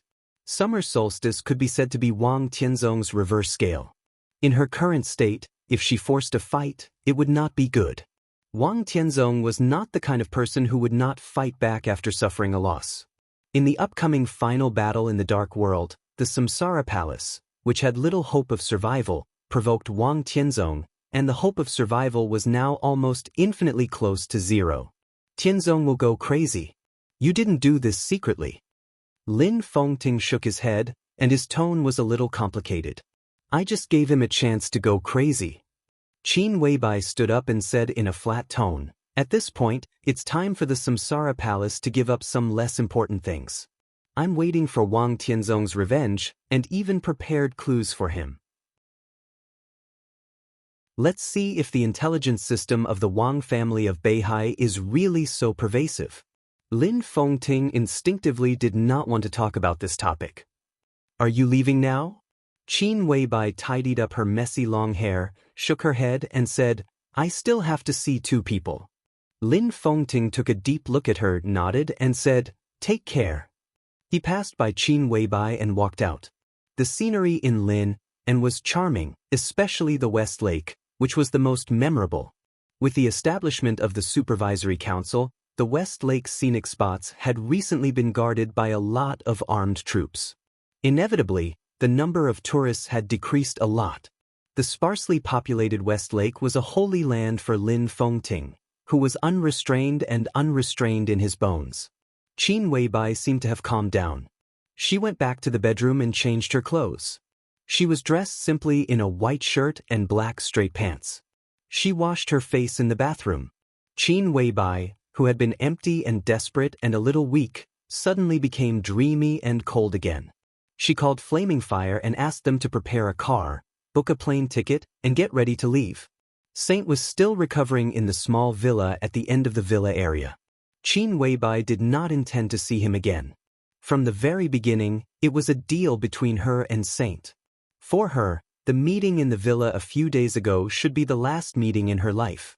Saint seemed to be aware of this, so he took off his cloak that day.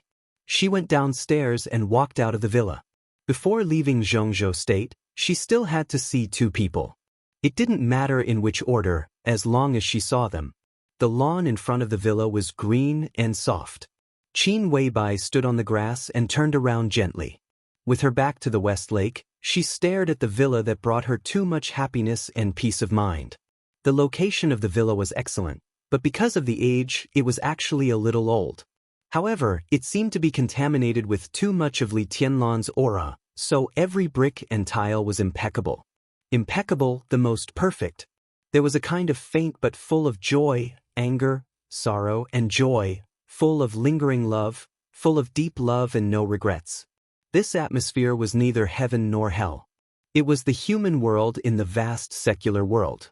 But it was no longer the human world that belonged to her. Why should she miss it? Qin Weibai pressed her red lips tightly. She looked at the villa in front of her again and simply turned around. A flash of red appeared in her line of sight. That red dress was like a swaying flame under the sun.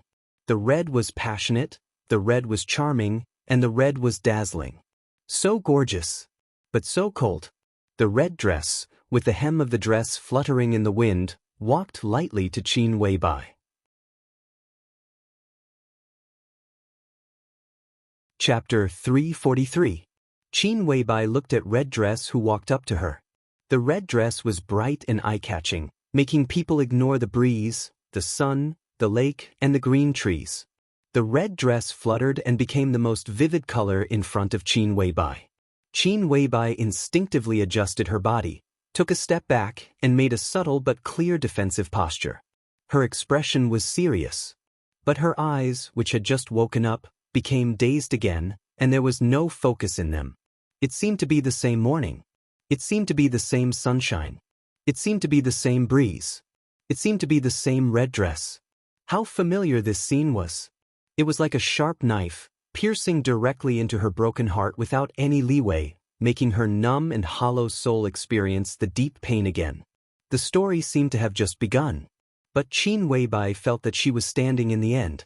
She was a little panicked. So she took another step back and looked around in a panic. The villa area was quiet under the sun. The breeze was extremely gentle, and the treetops were swaying in the wind. The sun shone on the west lake, with charming waves. There was no sky close at hand, and it was impossible to see the whole city from above. There was no blood on the ground, and the grass was green and soft, peaceful. Qin Weibai took a few deep breaths and forced herself to calm down. I cried. I'm fine now, she said. Red Dress looked at Qin Weibai quietly. Her eyes were as clear as water, with a kind of innocence that had never been polluted by any filth. She was wearing a bright red tunic dress and a pair of pure white sneakers. Her fair and straight calves were exposed. Her hair fluttered in the breeze. She was pure and enchanting, like a piece of colorful crystal. She was crystal clear and beautiful, yet so gorgeous. Qin Weibai's eyes stayed on her shoes for a long time. Red Dress seemed to take a small step back in a hurry and whispered, I'm not used to wearing high-heeled shoes. That's good. Qin Weibai smiled. Tianlan just left to find your brother-in-law. Did you come to Lin by yourself? I came with my sister. Dongqing Rushi, dressed in red, said honestly. Lin was not far from Huading. Since Zhou Yuanshan was in charge of the Xianxia provincial government, it was much more convenient for Dongqing Qiuqi and Zhou Yuanshan to get together. After Zhou Yuanshan got familiar with the environment in a few days, Dongqing Qiuqi naturally came to see her husband. It was just a 2 to 3 hour drive. Dongqing Rushi, who lived with her sister, naturally came to see her fiancé. I'm also your sister. Qin Weibai smiled softly and meaningfully. Her red and swollen eyes were still resplendent, but her expression was extremely gentle. It was a very kind gaze, filled with intimacy, appreciation, and a trace of imperceptible but real guilt. Dongqing Rushi blushed, blinked her eyes, and subconsciously glanced at her wrist. Both of them wore the same exquisite watches on their wrists. She had nothing to do with Qin Weibai. But from Li Tianlan's point of view, Li Tianlan was their man, and they were naturally sisters. Dongqing Rushi gently bit her lower lip, and her bright little face was a little gloomy. No matter how pure her temperament was, she was still a woman, sharing a man with another woman, and she had to call this woman sister. Dongqing Rushi couldn't describe the feeling in her heart, but she just felt a little wronged. Do you feel very wronged? Qin Weibai asked softly. No. Dongqing Rushi shook her head subconsciously, but she was not good at hiding her emotions. She gently pursed her small mouth, and it seemed that she didn't mean what she said. It's normal to feel wronged. Qin Weibai touched Dongqing Rushi's hair, and her voice became softer. She was 1.76 meters tall barefoot, and she was a little taller than Dongqing Rushi. With a pair of high heels, her movement was very natural. Even if I were you, I would also feel wronged. At least for now, it seems that you are indeed more suitable for Tianlan than me. If I were you, maybe I would have already made a scene. Dongqing Rushi lowered her head and looked at her toes. She whispered, I don't dare. If I make a scene, Tianlan will definitely not want me. If Tianlan doesn't want me, my family will not want me either. Her words were very soft and tender. Qin Weibai, who knew something about the past, felt sad in her heart. How could they bear to do that? Qin Weibai smiled and took Dongqing Rushi's hand. You are the most suitable girl for Tianlan, no one else. Tianlan will definitely not abandon you. Really? Dongqing Rushi raised her head and looked at Qin Weibai with clear eyes. She was a little happy. Of course it's true. Qin Weibai nodded. The kindness in her eyes was not hidden, but there was still a trace of pity and sadness. If she didn't exist, who? Dongqing Rushi asked subconsciously. She asked it very naturally, but when she said the single syllable, there was a stiffness that she didn't even notice. The breeze was still soft. Dongqing Rushi, whose hand was held by Qin Weibai, gradually changed. The clarity in her eyes gradually changed, and a strange look became stronger and stronger. Qin Weibai let go of Dongqing Rushi's hand in silence. The kindness in her eyes gradually disappeared, and she became cold. Of course it's another you. I don't think there's anything wrong with my existence. The clarity in Dongqing Rushi's eyes disappeared completely, and she became extremely cold and vigilant almost instantly. Qin Weibai looked indifferently at Dongqing Yueshan, who had quietly replaced Dongqing Rushi's personality. There was a trace of disgust in her eyes that she couldn't hide. It was disgust, not hatred. You should disappear, she said coldly. If you don't show up, the Dongqing clan will be much more at ease. Ridiculous. Dongqing Yueshan sneered. My existence is not a secret in the Dongqing clan. My sister, my parents, my grandfather, and my godfather all know about it. They all love me very much. What qualifications do you have to stand in the Dongqing clan's position to judge me? You are neither human nor ghost. Qin Weibai's voice was as cold as the chilly wind blowing out of the polar glacier, without any temperature. Her smile was as cold as a knife and sharp. You have the face to say that they love you very much? Don't you feel ashamed? Her words were extremely harsh. But Dongqing Yueshan wasn't angry. She just frowned and wondered, why should I feel ashamed? This rhetorical question was natural. Qin Weibai was stunned on the spot. She was silent for a long time, then sighed softly and said self-mockingly, you really have nothing to feel ashamed of now. Dongqing Yueshan became more and more inexplicable. She looked at Qin Weibai, with undisguised defensiveness in her eyes. Just like Qin Weibai didn't like her. She didn't like Qin Weibai either. This woman was recognized as a goddess in the dark world. She was superior, perfect, otherworldly, and extremely beautiful. But when Dongqing Rushi saw her for the first time in Heaven Capital, she didn't like her. She always felt that this woman was too demonic. Under the sacred, all was demonic aura. Dongqing Yueshan didn't want to admit that this dislike was fear, but she instinctively didn't want to see Qin Weibai. But what Qin Weibai said to Dongqing Rushi was too obvious. If she didn't show up, she really wasn't sure what Qin Weibai would say. So now it was not so much that Dongqing Yueshan took the initiative to show up, but that Qin Weibai took the initiative to lead her out. What do you want? Dongqing Yueshan asked cautiously. Do you remember our meeting in Heaven Capital? Qin Weibai said calmly, I asked you a question at that time. In the past 100 years in Zhongzhou State, which family is the saddest and most pitiful? Dongqing Yueshan stared at Qin Weibai and said nothing. Qin Weibai did ask this question. But Qin Weibai also gave the answer at that time. She didn't say the Li family, but the Dongqing clan. Dongqing Yueshan didn't agree with this view. Not the Li family. And not the Dongqing clan. She looked at Qin Weibai and said firmly, word by word. I really don't know where your confidence comes from. Qin Weibai sneered and said, if some people are trustworthy, how can we have all this today? From your point of view, if you trust the wrong person, you are doomed to a tragedy. I'm right. Dongqing Yueshan's tone was firm and stubborn. Qin Weibai took a deep look at her. You can believe in your own judgment, provided that you are mentally prepared to pay the price. Dongqing Yueshan's face changed, and she said nothing. Tell me, if you fall in love with a man you have to kill, what will happen? Qin Weibai suddenly asked. She asked suddenly. Dongqing Yueshan's face changed dramatically. I don't know what you are talking about. She forced herself to be calm. Qin Weibai looked at Dongqing Yueshan quietly, and a smile gradually appeared at the corner of her mouth. Her eyes were in a trance, and her thoughts completely drifted elsewhere. They are all pitiful people. she said softly, and her sharp eyes softened. Have you ever imagined yourself as a bird? A bird with wings that can fly freely, flying higher than an eagle. Qin Weibai asked softly. Dong Xingyueshan only thought that she was crazy. She shook her head and said, "No. I have imagined it, but I can't."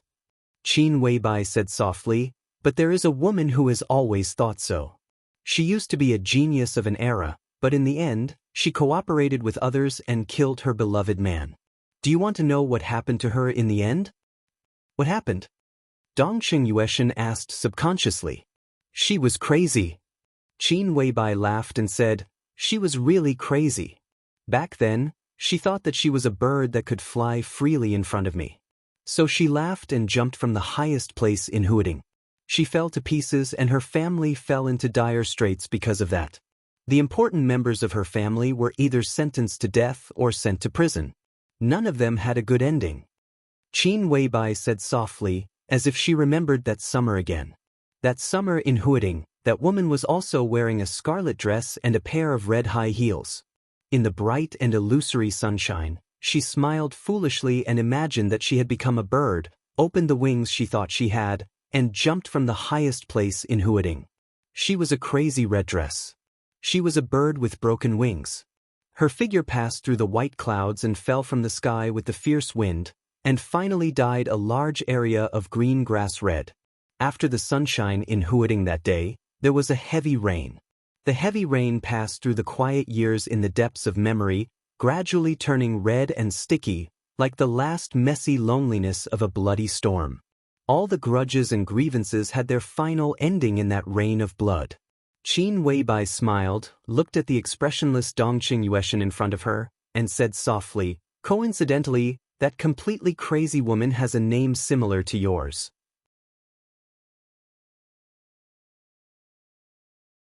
Chapter 344. Li Honghe was making tea. The two villas under Qin Weibai's name were next to each other. Through the white railing, Qin Weibai clearly saw the old man making tea in the courtyard of another villa. The wind was gentle and the sun was shining. The old man's movements were unhurried and leisurely. Seeing Qin Weibai coming over, Li Honghe looked up with a smile and said, "Sit down.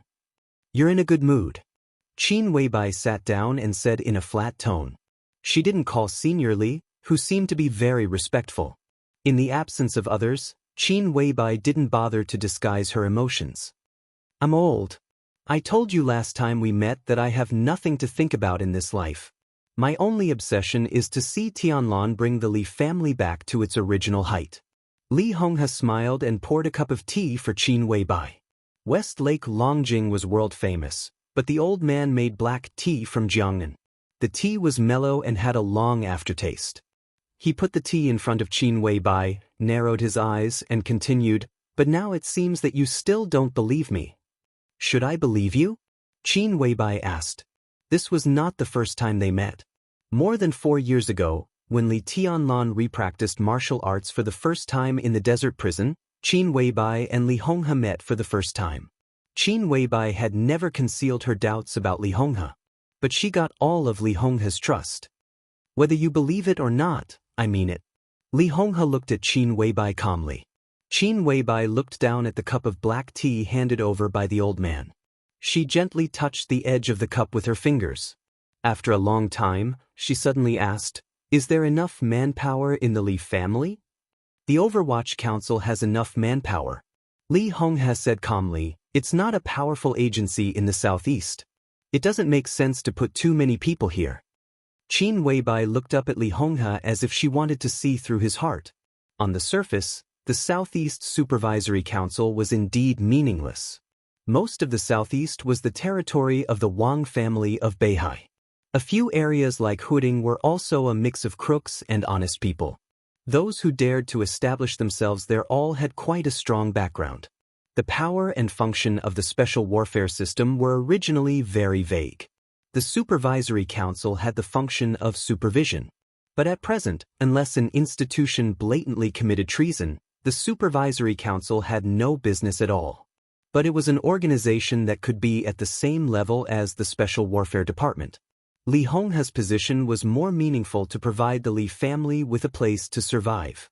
The Li family, which had only a dozen people left, was all stuffed into the Overwatch Council. At least, it was equal to having a veritable official identity. It was also equal to Xianxia State's recognition of the Li family's status again after many years of treason. With this identity, no matter how much the Wang family of Beihai and Kunlun City hated the Li family, they could only hold it in. If they took the risk to take action, once clues were exposed and used by people with ulterior motives, it might form another case of treason, and the evidence would be more conclusive than the case of treason many years ago. Therefore, in a short time, in the absence of absolute certainty and entanglement of great interests, the Li family would be extremely safe in Lin and with the brand of the Overwatch Council. But it was only limited to safety. It was also very difficult to expand. And this was under the situation that the Li family got the survival soil after Sai City gave up a murderous weapon in 2 provinces in the northeast. Wu Jingmin was transferred from Xianxia. But all this was only on the surface. No matter how down and out the Li family was, Li Honghe was still there. Although Wu Jingmin was transferred, he went further into the decision-making committee and became the lowest-ranking deputy prime minister in the cabinet. Zhang Qi, the minister of special warfare in the southeast, also hid very well. This was only known by Qin Weibai. God knew how many cards Li Honghe had hidden in his hands. This unfathomable old man, guarding in the southeast, held an agency that seemed to have no real power, but had too many chess pieces that could be used in the dark. He said he had no thoughts. Who dared to believe it? At least Qin Weibai did not dare to believe it. Everything in the future depends on Tianlan. Li Honghe whispered, "The road has been paved. Although this starting point is not perfect, it is much better than expected. At least, as long as I am alive, he will not have any worries." But the situation is not good. Qin Weibai's tone was indifferent. In all fairness, today's Li family was already good. At least it had become Li Tianlan's help. Xianxia, which was likely to become the foundation of the Li family in the future, and Zhongzhou State's deputy prime minister, who was old but strong, was not weak. In any group, it would be an important or even a core component. But the key was that the Li family was not in any group, and the Li family's opponent was not an individual, but a group. It was a behemoth like the Southeast Group and the Special Warfare Group. In comparison, the help around Li Tianlan suddenly seemed extremely loose. One was the declining Li family, and the other was Sai City, which had just risen for a few decades but lost its murderous weapon. As for the giant group, Li Tianlan didn't get the support of the giant group so much as the support of the 3 pillars of rich and powerful families: Dongqing City, the Bai family, and the Zhou family. The combined forces were indeed powerful, but it was still a different concept from the support of the giant group. "It's really not good." Li Honghe nodded. "So if you have extra men, you don't have to monitor me. It's better to put them in more useful places." Qin Weibai's slender and delicate fingers gently tapped on the edge of the cup. The sound of fingernails gently touching the teacup was extremely empty, calm, but unusually distant. Qin Weibai's voice sounded in the tapping. "How much can you grasp about the purgatory of Heaven Capital?" The Li family had been away from the Dark World for many years. But this problem could still become the most sensitive one in the Dark World. Li Honghe, grasping the purgatory of Heaven Capital. Li Honghe did not seem surprised by this question. He was silent for a while, and then said indifferently, "Which aspect do you mean?" There were only 2 main reasons why the purgatory of Heaven Capital could become the top superpower in the Dark World in just 3 years, and its momentum surpassed that of the Samsara Palace. First, it was a decisive expert who could almost override the entire Dark World. It was deity who had fought with Wang Tianzong more than once without suffering much loss. Second, it was the pillar experts and elite troops of the purgatory of Heaven Capital. Sun Luo, life-prolonging, immortality. When the 3 palaces of the purgatory of Heaven Capital were famous in the Dark World, people found that the experts of the purgatory of Heaven Capital were far more than Daybreak, Dawn, and Phoenix. There were also a large number of silent experts and real battle-hardened elites. Top experts, steady pillars, and battle-hardened elites formed the most stable structure of the purgatory of Heaven Capital. They had no shortcomings because they were backed by East Island, so they could become a real superpower in the shortest time. All aspects. Qin Weibai said indifferently. This time, Li Honghe was silent for a longer time, and then he said slowly, "I don't know."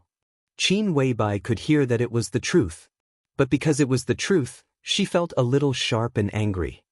"You don't know?" She raised her eyebrows. "Don't worry." Li Honghe smiled. Everyone has witnessed Tianlan's performance over the years. The Li family all approves of him. But not everyone approves of him. Qin Weibai's tone was cold. It's enough that most people approve of him. Li Honghe's tone was indifferent. As long as he's strong enough, he can get everything. I've prepared everything that needs to be prepared. You've prepared what I'm not prepared for. He looked at Qin Weibai with undisguised appreciation in his eyes. I didn't expect that the silence of the master of Samsara Palace would have such a big impact in the final battle of Heaven Capital 3 years ago. After the border war, Tianan appeared, and the purgatory of Heaven Capital entered Tianan. Is it your doing? Is this our tacit understanding? I'm just doing what I should do. Qin Weibai's voice was indifferent.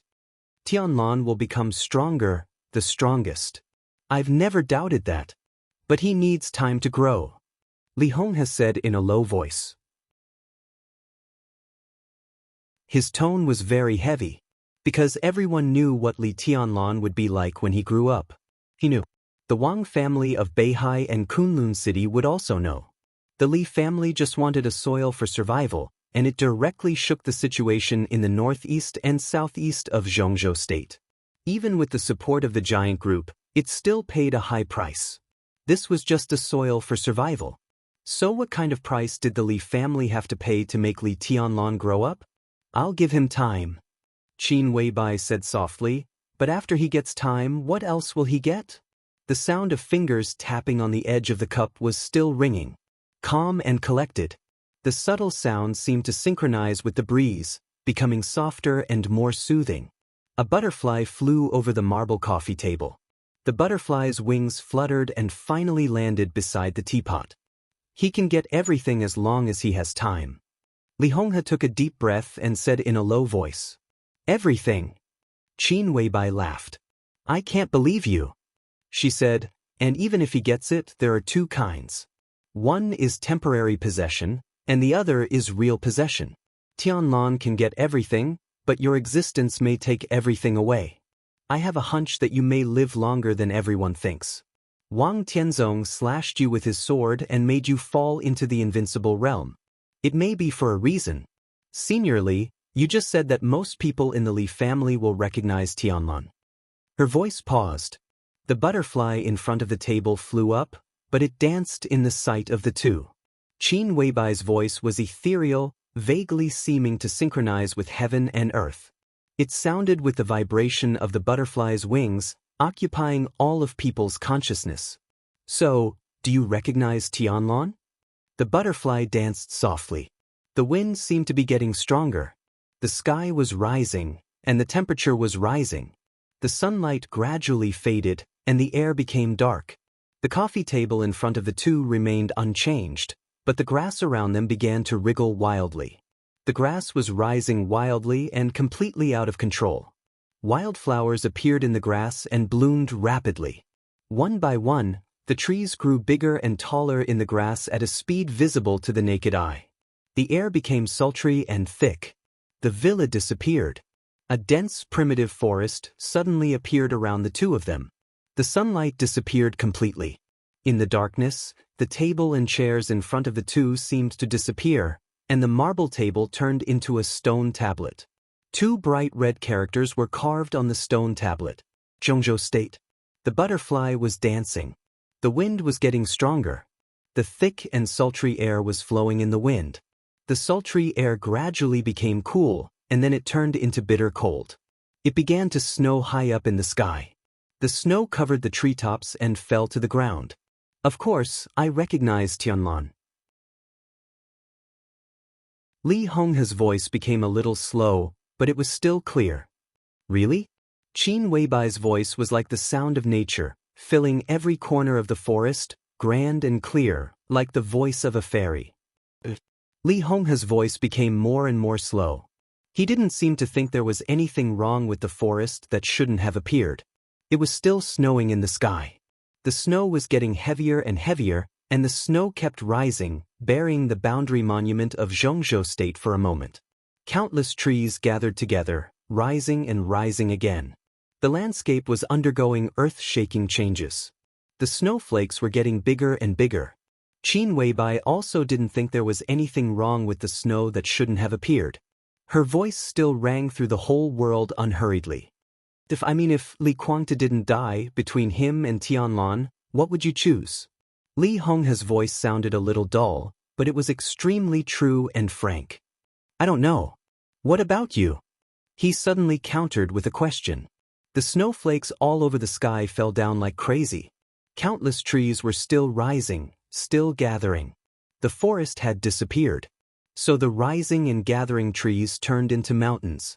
The mountain was covered with snow, covering the entire mountain and plains. Of course I choose Tianlan. Qin Weibai's voice was gentle and sentimental, almost like a whisper. Really? Li Honghe's dull voice gradually became smooth. Why are you so good to him? He looked at Qin Weibai. Who the hell are you? I am, boom. Qin Weibai seemed to have said the answer, but Li Honghe couldn't hear it clearly. The whole world completely collapsed in an instant. The falling snow, the collapsed snow-capped mountains, and the messy sky completely disappeared in an instant. Li Honghe gave a muffled groan. The world returned to its original state. There was still a tea table in front of them. It was still windy and sunny, and the fragrance of tea was spreading. The butterfly was still there. But it became two. One stopped in front of Qin Weibai. The other fell on Li Honghe's hand. Li Honghe looked at Qin Weibai. His eyes were a little strange. The expression on Qin Weibai's perfect face changed, and she stared at the butterfly in Li Honghe's hand. You want to hypnotize me? Qin Weibai's voice was extremely cold. You want to hypnotize me? Li Honghe said softly. Qin Weibai was silent. In the spiritual field, both of them were masters. She understood what was going on in an instant. At the beginning, the primeval forest and the boundary marker of Xianxia state were all normal. Because that was the world deep in Li Honghe's heart. It was the border. But there shouldn't be snow at the border. The moment the snow appeared was the beginning of Li Honghe's counterattack. The vast snow and the snow-capped mountains were Qin Weibai's inner world. The only world. Qin Weibai recognized Li Honghe's inner world. That was the real border of Xianxia state. Li Honghe also recognized Qin Weibai's inner world. That was the real Kunlun of Xianxia state. The snow and the mountain could almost be regarded as the hub of the special warfare system of Xianxia state. That was the Qingyun Snow Peak of Kunlun. Under the Qingyun Snow Peak.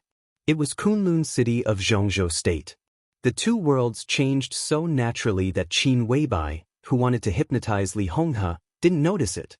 Instead of getting the truth she wanted, she almost fell into Li Honghe's trap. The confrontation in the spiritual field was even more thrilling than the fight between martial arts, because it was almost an interrogation of the soul. Li Honghe fell from the invincible realm, and his willpower was unstable. Qin Weibai was also in a trance in the face of the parting that would never be together again. Qin Weibai took a deep breath and calmed down again.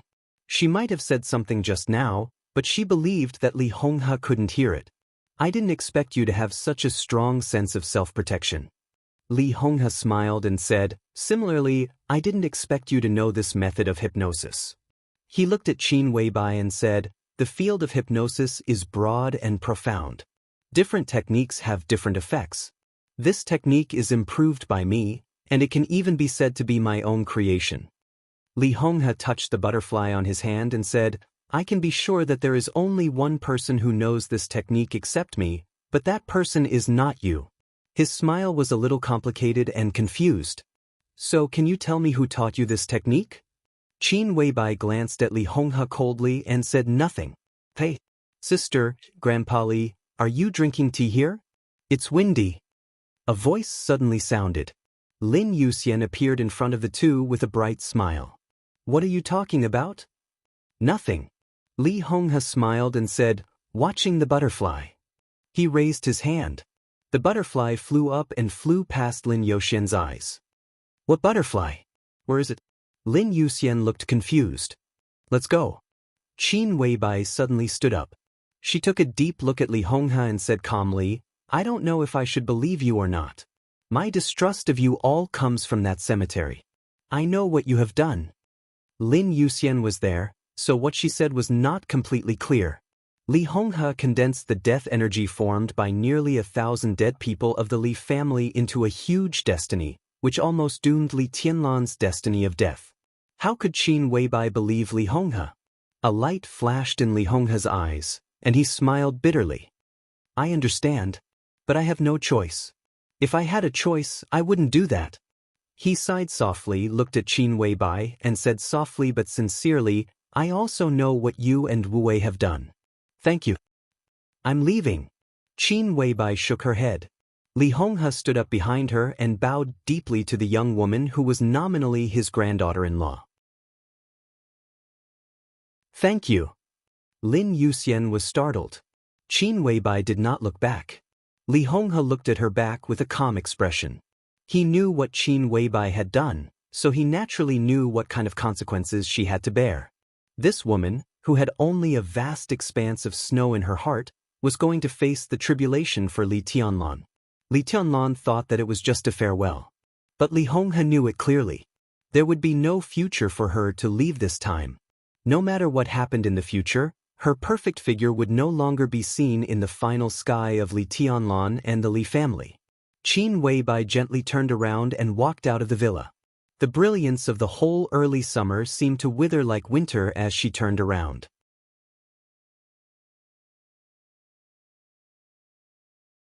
Chapter 345. It was Zhou Yuanshan who asked Li Tianlan to meet, but the meeting place was the first building of the Xianxia Council compound. This was Wu Jingmin's residence. Wu Jingmin's entry into the cabinet was a foregone conclusion. The Ministry of Organizing Work of Zhongzhou State had issued a document a few days ago, and the whole of Jiangzhou was shaken violently. Recently, the council compound of Jiangzhou was extremely lively. Various departments at the provincial level and the prefecture level leaders below them came in an endless stream.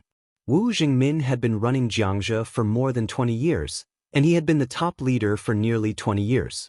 His deep foundation was completely revealed when he was about to leave office. Every car going in and out of the council compound was enough to show the old man's almost superb control of Xianxia. The southeast of Zhongzhou State was very lively this year. The most lively place was Xianxia. Lively, but not chaotic. Wu Jingmin's departure from Xianxia would naturally have a huge impact, but his departure was not unacceptable.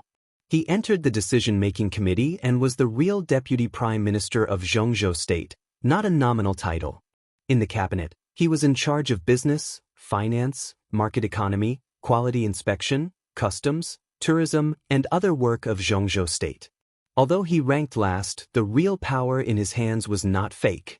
This was undoubtedly the result of the secret support of the giant group and Li Honghe. At the same time, it was announced to the whole of Jiangxia that Wu Jingmin did not lose power after leaving Jiangxia. Such a move would not completely stabilize people's hearts, but at least it would not make the whole officialdom of Jiangxia panic. This was the first step to stabilize Jiangxia, and it was a crucial step. Only when Wu Jingmin was still in power could all the subsequent actions of the Li family be meaningful. It was just after 9 o'clock in the morning when Li Tianlan arrived at the council compound on Fu Road, Lin in Province. Wu Jingmin's secretary stood at the door to greet him. The secretary had the same surname as Li Tianlan, and his first name was Tong. He was ordinary, introverted, and reserved. He reached out to stop Li Tianlan's car, opened the door of the passenger seat, and sat down. He said with a smile, "Your Highness, I'm Li Tong. The secretary and the governor are walking in the yard, and they asked me to pick you up." Li Tianlan nodded with a smile, his eyes peaceful. As the secretary of the top leader of Jiangxia, Li Tong's information was naturally among them. However, compared with the 13 directors of Xianxia, Li Tong's information was a lot more vague. The Wang family of Beihai and Kunlun City joined hands to attack Li Honghe. After that, a series of rapid and hasty changes occurred. No one else was prepared, not even the Li family itself. It was completely unrealistic for Li Tianlan to integrate into the high-level circle of Xianxia in just a few days. Today, he bit the bullet and came here, which seemed to be pushing a duck to the perch. Under the circumstances that he had not even met Wu Jingmin, it was naturally difficult for him to understand what kind of person Li Tong was. The black Audi slowly drove to the gate of the counselor's compound. At the same time, an Audi with a Yong City license plate slowly drove out. The two cars brushed past each other. Li Tianlan glanced at it. It was the number 1 bus from Yong City. It's Secretary Ji's car. Li Tong reminded softly. He looked out the window at the departing Audi with undisguised envy in his eyes. Secretary Ji Ankong of Yong City. Li Tianlan said with a smile. In the information he studied, the Deputy Secretary of Xianxia, Ji Ankong of Yong City, could be said to be the most important, so he could understand the envy in Li Tong's eyes. Because Ji Ankong could be regarded as Li Tong's predecessor and the first secretary of Wu Jingmin, he could be said to be the most trusted confidant. Wu Jingmin strongly recommended Ji Ankong to the high-level leaders to be the top leader of Yong City.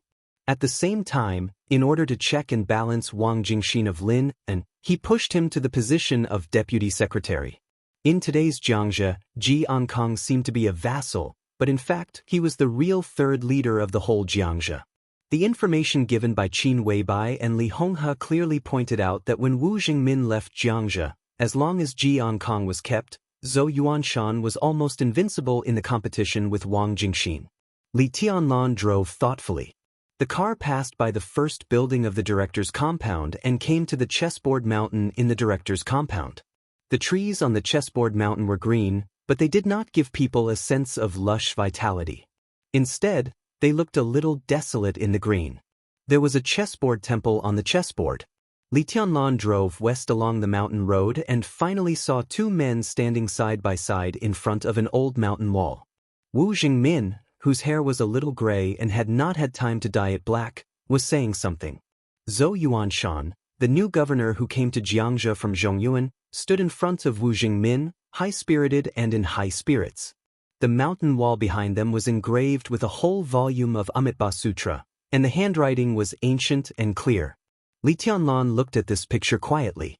Even though he was a very slow guy in all aspects, when he looked at the 2 men in his sight at this time, he could clearly feel the extremely heavy and solemn atmosphere full of power.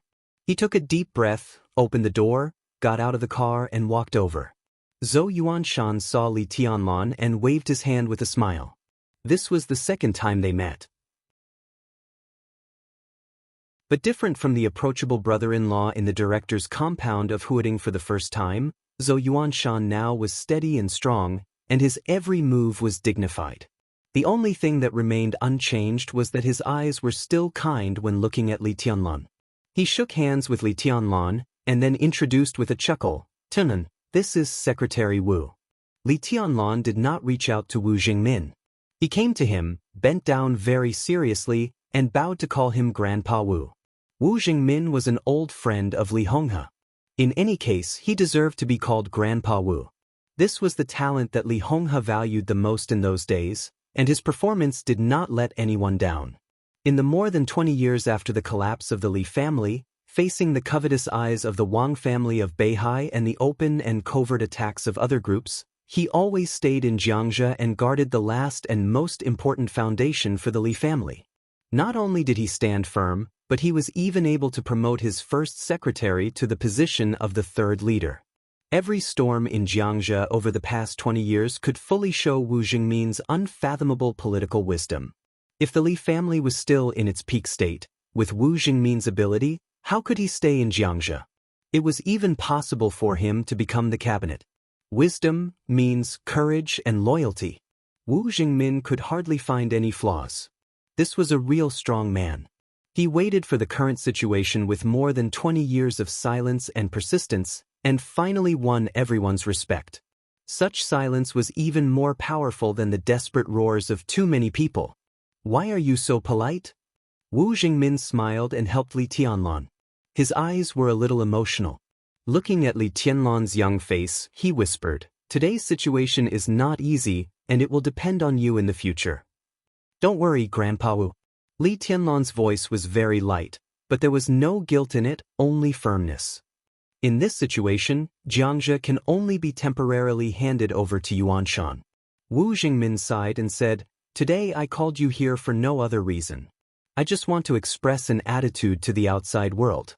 Even if I leave Xianxia, the Li family has a successor, and there is a good enough team for the giant group to build their next generation with you as the core. Only in this way can these people in Xianxia continue to maintain confidence and hope. If you have nothing to do in the afternoon, you and Yuanshan can accompany me for a walk. I guess I have to see a lot of people." Li Tianlan nodded as calm as water. "Ankang has just been here. He has made it clear that he will support Yuanshan's work. If I leave Xianxia, as long as Ankang is still there won't be a big problem within 3 years. Time is very tight. The next 3 years are very important for you, for me, for Yuanshan, and for the entire Li family. And all of this depends on your performance in the next 3 years." Wu Jingmin looked at Li Tianlan with gentle eyes. "Are you confident?" Li Tianlan nodded in silence. He understood what Wu Jingmin meant. 3 years later, there would be a major change of government in Zhengzhou state once in a decade. At that time, if there was no accident, Wu Jingmin would definitely retire. After all, he was too old. Once Wu Jingmin retired, the situation in Xianxia would be unpredictable. At that time, whether Governor Zhou Yuanshan of Xianxia could take the position or not would be the key. If Zhou Yuanshan could not stay in Xianxia, the Li family was bound to be in turmoil again. Even if Zhou Yuanshan could get a position not inferior to that in Xianxia, the Wang family of Beihai that regained control of Xianxia would not let the Li family have a good life. If Zhou Yuanshan was forced to leave, it would even affect the layout of the giant group. This was a real move in one hair and the whole body would be affected. It was difficult for the Li family to make any real big moves in Xianxia within 3 years. Therefore, everything was on Li Tianlan. 3 years later, it was the time to really test the Li family's survival. What Li Tianlan could do could even directly determine the final result of the Li family. And what he had to do was not only to ensure that his martial arts advanced by leaps and bounds, but also to make his power expand rapidly. At least, he had to ensure that Zhou Yuanshan could take the position in Xianxia. This was the bottom line and the biggest goal.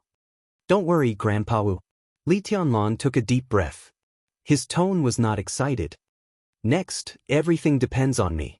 Wu Jingmin nodded and said meaningfully, "When a pawn crosses the river, there is no way back. It can only move forward. Everyone is a pawn." Zhou Yuanshan whispered. The general trend was like a chessboard. Every time there was a turbulence on the chessboard, there were dense black and white interlacing, just like Go. But when it came to the Li family, the general trend of the Li family was also a chessboard. But because they had too few pawns, each pawn must have a more distinct role. It was like chess. Wu Jingmin crossed the river from Xianxia to Yuzhou. Zhou Yuanshan crossed the river from Zhongyuan to Jiangxia. Li Tianlan also crossed the river from Jiangxia. They were all pawns crossing the river. There was no retreat. On the chessboard mountain, in front of the chessboard temple, the three of them stood quietly, like 3 pawns on the chessboard who crossed the river first.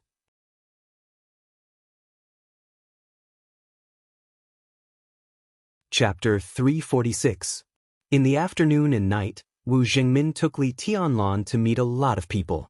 Jiangxia was very big, but in the past many years, the power structure was extremely simple, especially in the years when the Li family was destroyed. No matter how Wu Jingmin insisted, at least in the overall situation, he was the backbone of the Southeast group. After the end of the Yuzhou conference, Wu Jingmin, who had entered the cabinet, officially left the Southeast group and became Li Honghe's subordinate again. Naturally, he was unwilling to let go of the team he had cultivated in Xianxia for many years. He must do his best to leave these team members to the Li family. Wu Jingmin was upright and had sharp eyes. In more than 20 years, the team he had built in Xianxia was absolutely full of talents. In his own words, few people would care about an old guy like him who was too old to be active for a long time. But these people who had been promoted by him over the years were the real wealth. Because of this, today's meeting happened.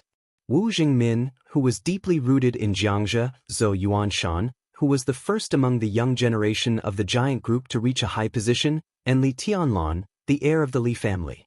The three of them stood together. The relationship between them was subtle and meaningful. The powerful figures of Xianxia who saw the three of them also had mixed feelings. Most of the day had passed. Li Tianlan didn't know how many people he had met, but he clearly remembered their attitudes.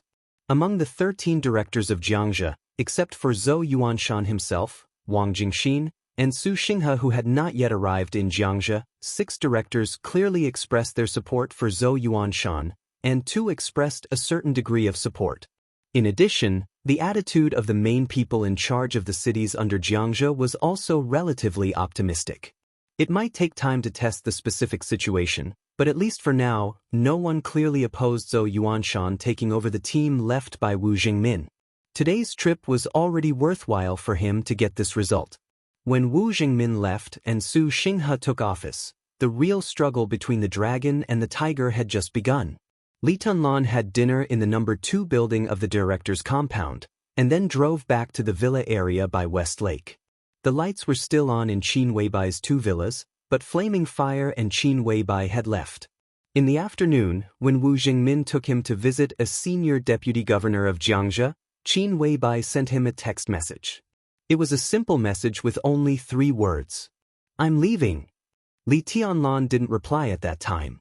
At this time, he took out his mobile phone and glanced at it again. He suddenly felt a burst of melancholy. Li Honghe was drinking tea in the living room.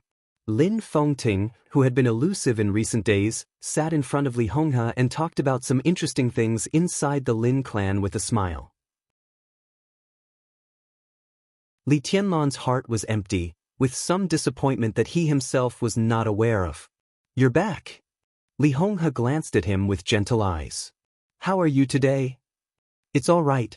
Li Tianlan sat on the sofa and poured himself a cup of tea. After Elder Wu leaves, the situation in Xianxia will not change much. It is unlikely to get better, but it will not get worse either. It will be a fierce battle. The real winner will be outside of Xianxia in 3 years. Lin Fengting smiled and pointed out the current situation with one prick. He didn't care about the affairs of the world, but it didn't mean that he was a fool.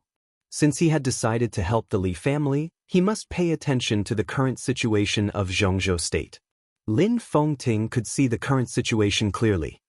In the general election 3 years later, how strong the Li family can be will directly determine the situation in Xianxia. At present, it is the bottom line to let Zhou Yuanshan take advantage of the situation and serve as the top leader of Xianxia in 3 years. If he can't achieve this goal, the Li family will be in danger.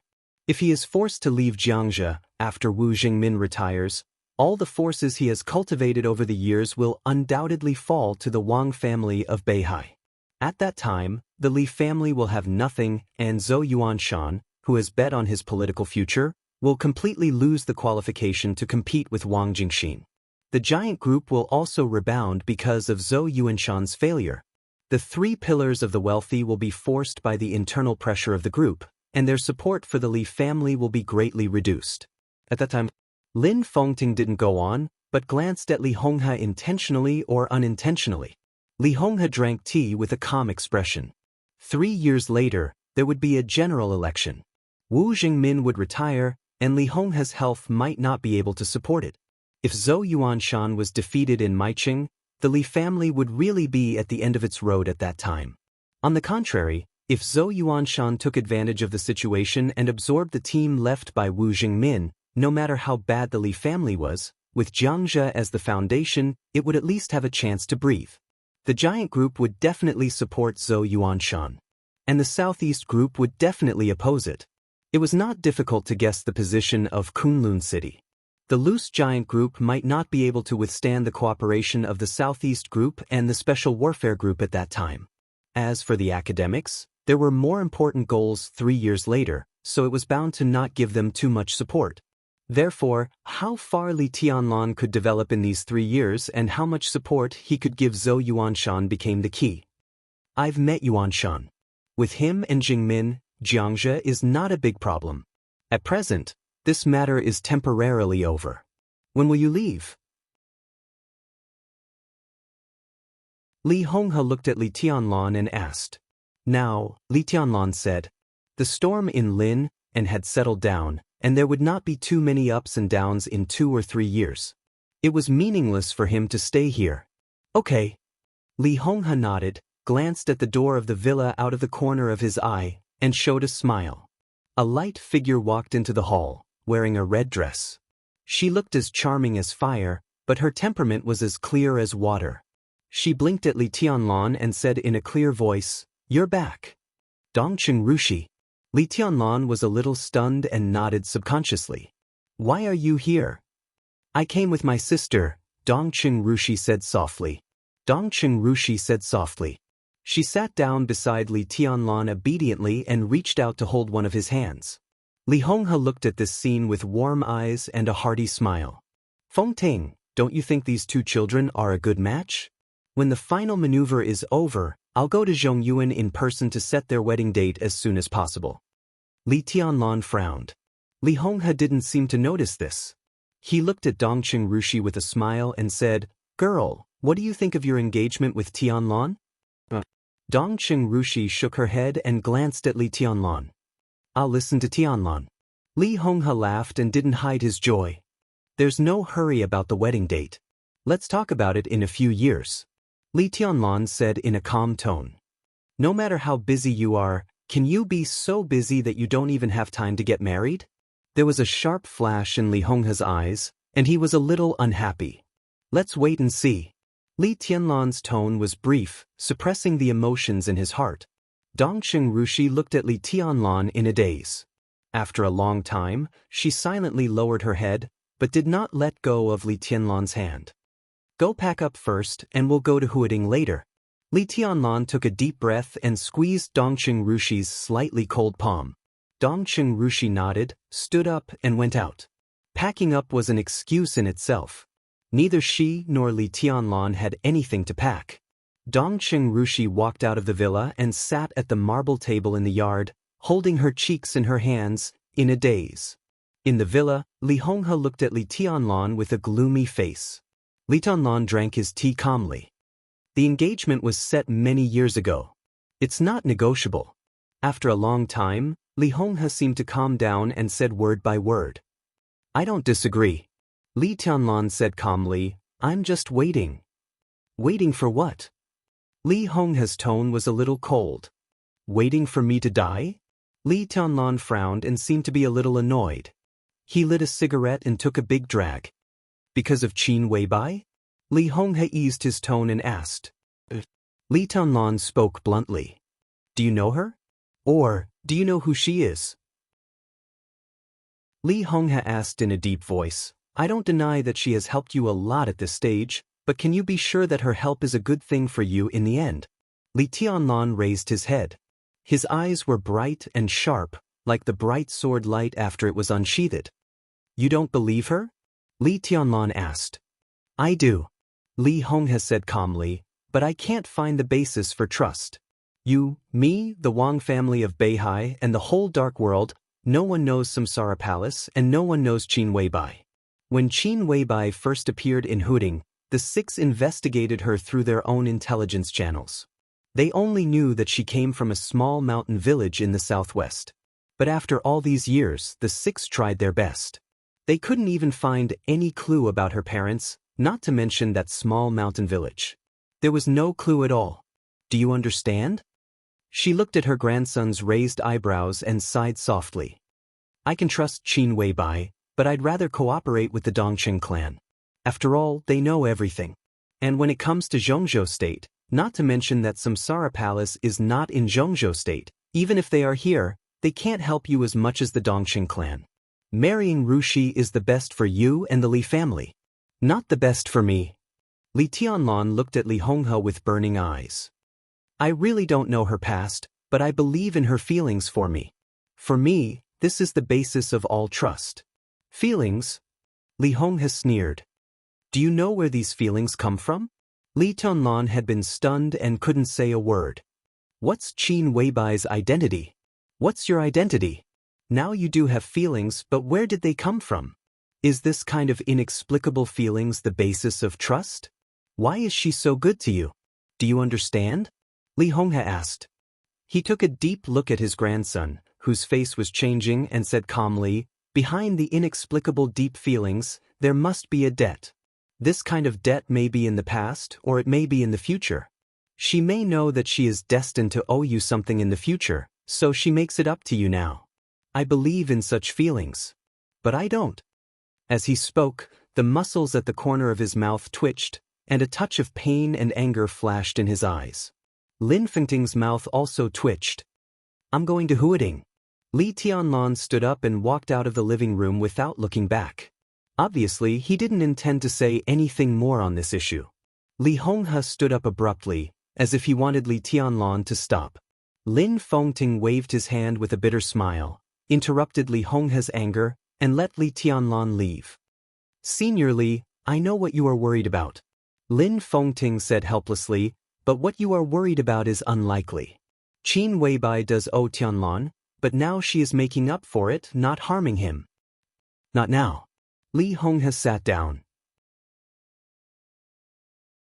But in the final battle of Snow Country, if she doesn't die for Tianlan, what will happen in the future? Lin Fengting's eyes were complicated. He really knew what Li Honghe was worried about. But he also knew Qin Weibai. He really knew her. When in Australia, he agreed to lend the sword to Qin Weibai on the condition that he met the master of Samsara Palace. What everyone didn't know was that he did meet the master of Samsara Palace in Lin, and a few days ago. After meeting the master of Samsara Palace, he knew the origin of Samsara Palace, Qin Weibai, her debt, and the cause and effect that Lin Su said that day. Senior Li, after the final battle of Snow Country, Samsara Palace is destined to be destroyed. Lin Fengting said softly. But Samsara Palace and Qin Weibai are two different things. I can't see through her fate. Li Honghe said in a deep voice, she has the appearance of chaos. If she doesn't die in the future, but you're tuning in to the Wandering Hero YouTube channel. Don't forget to subscribe and join us on this journey to catch the most captivating stories.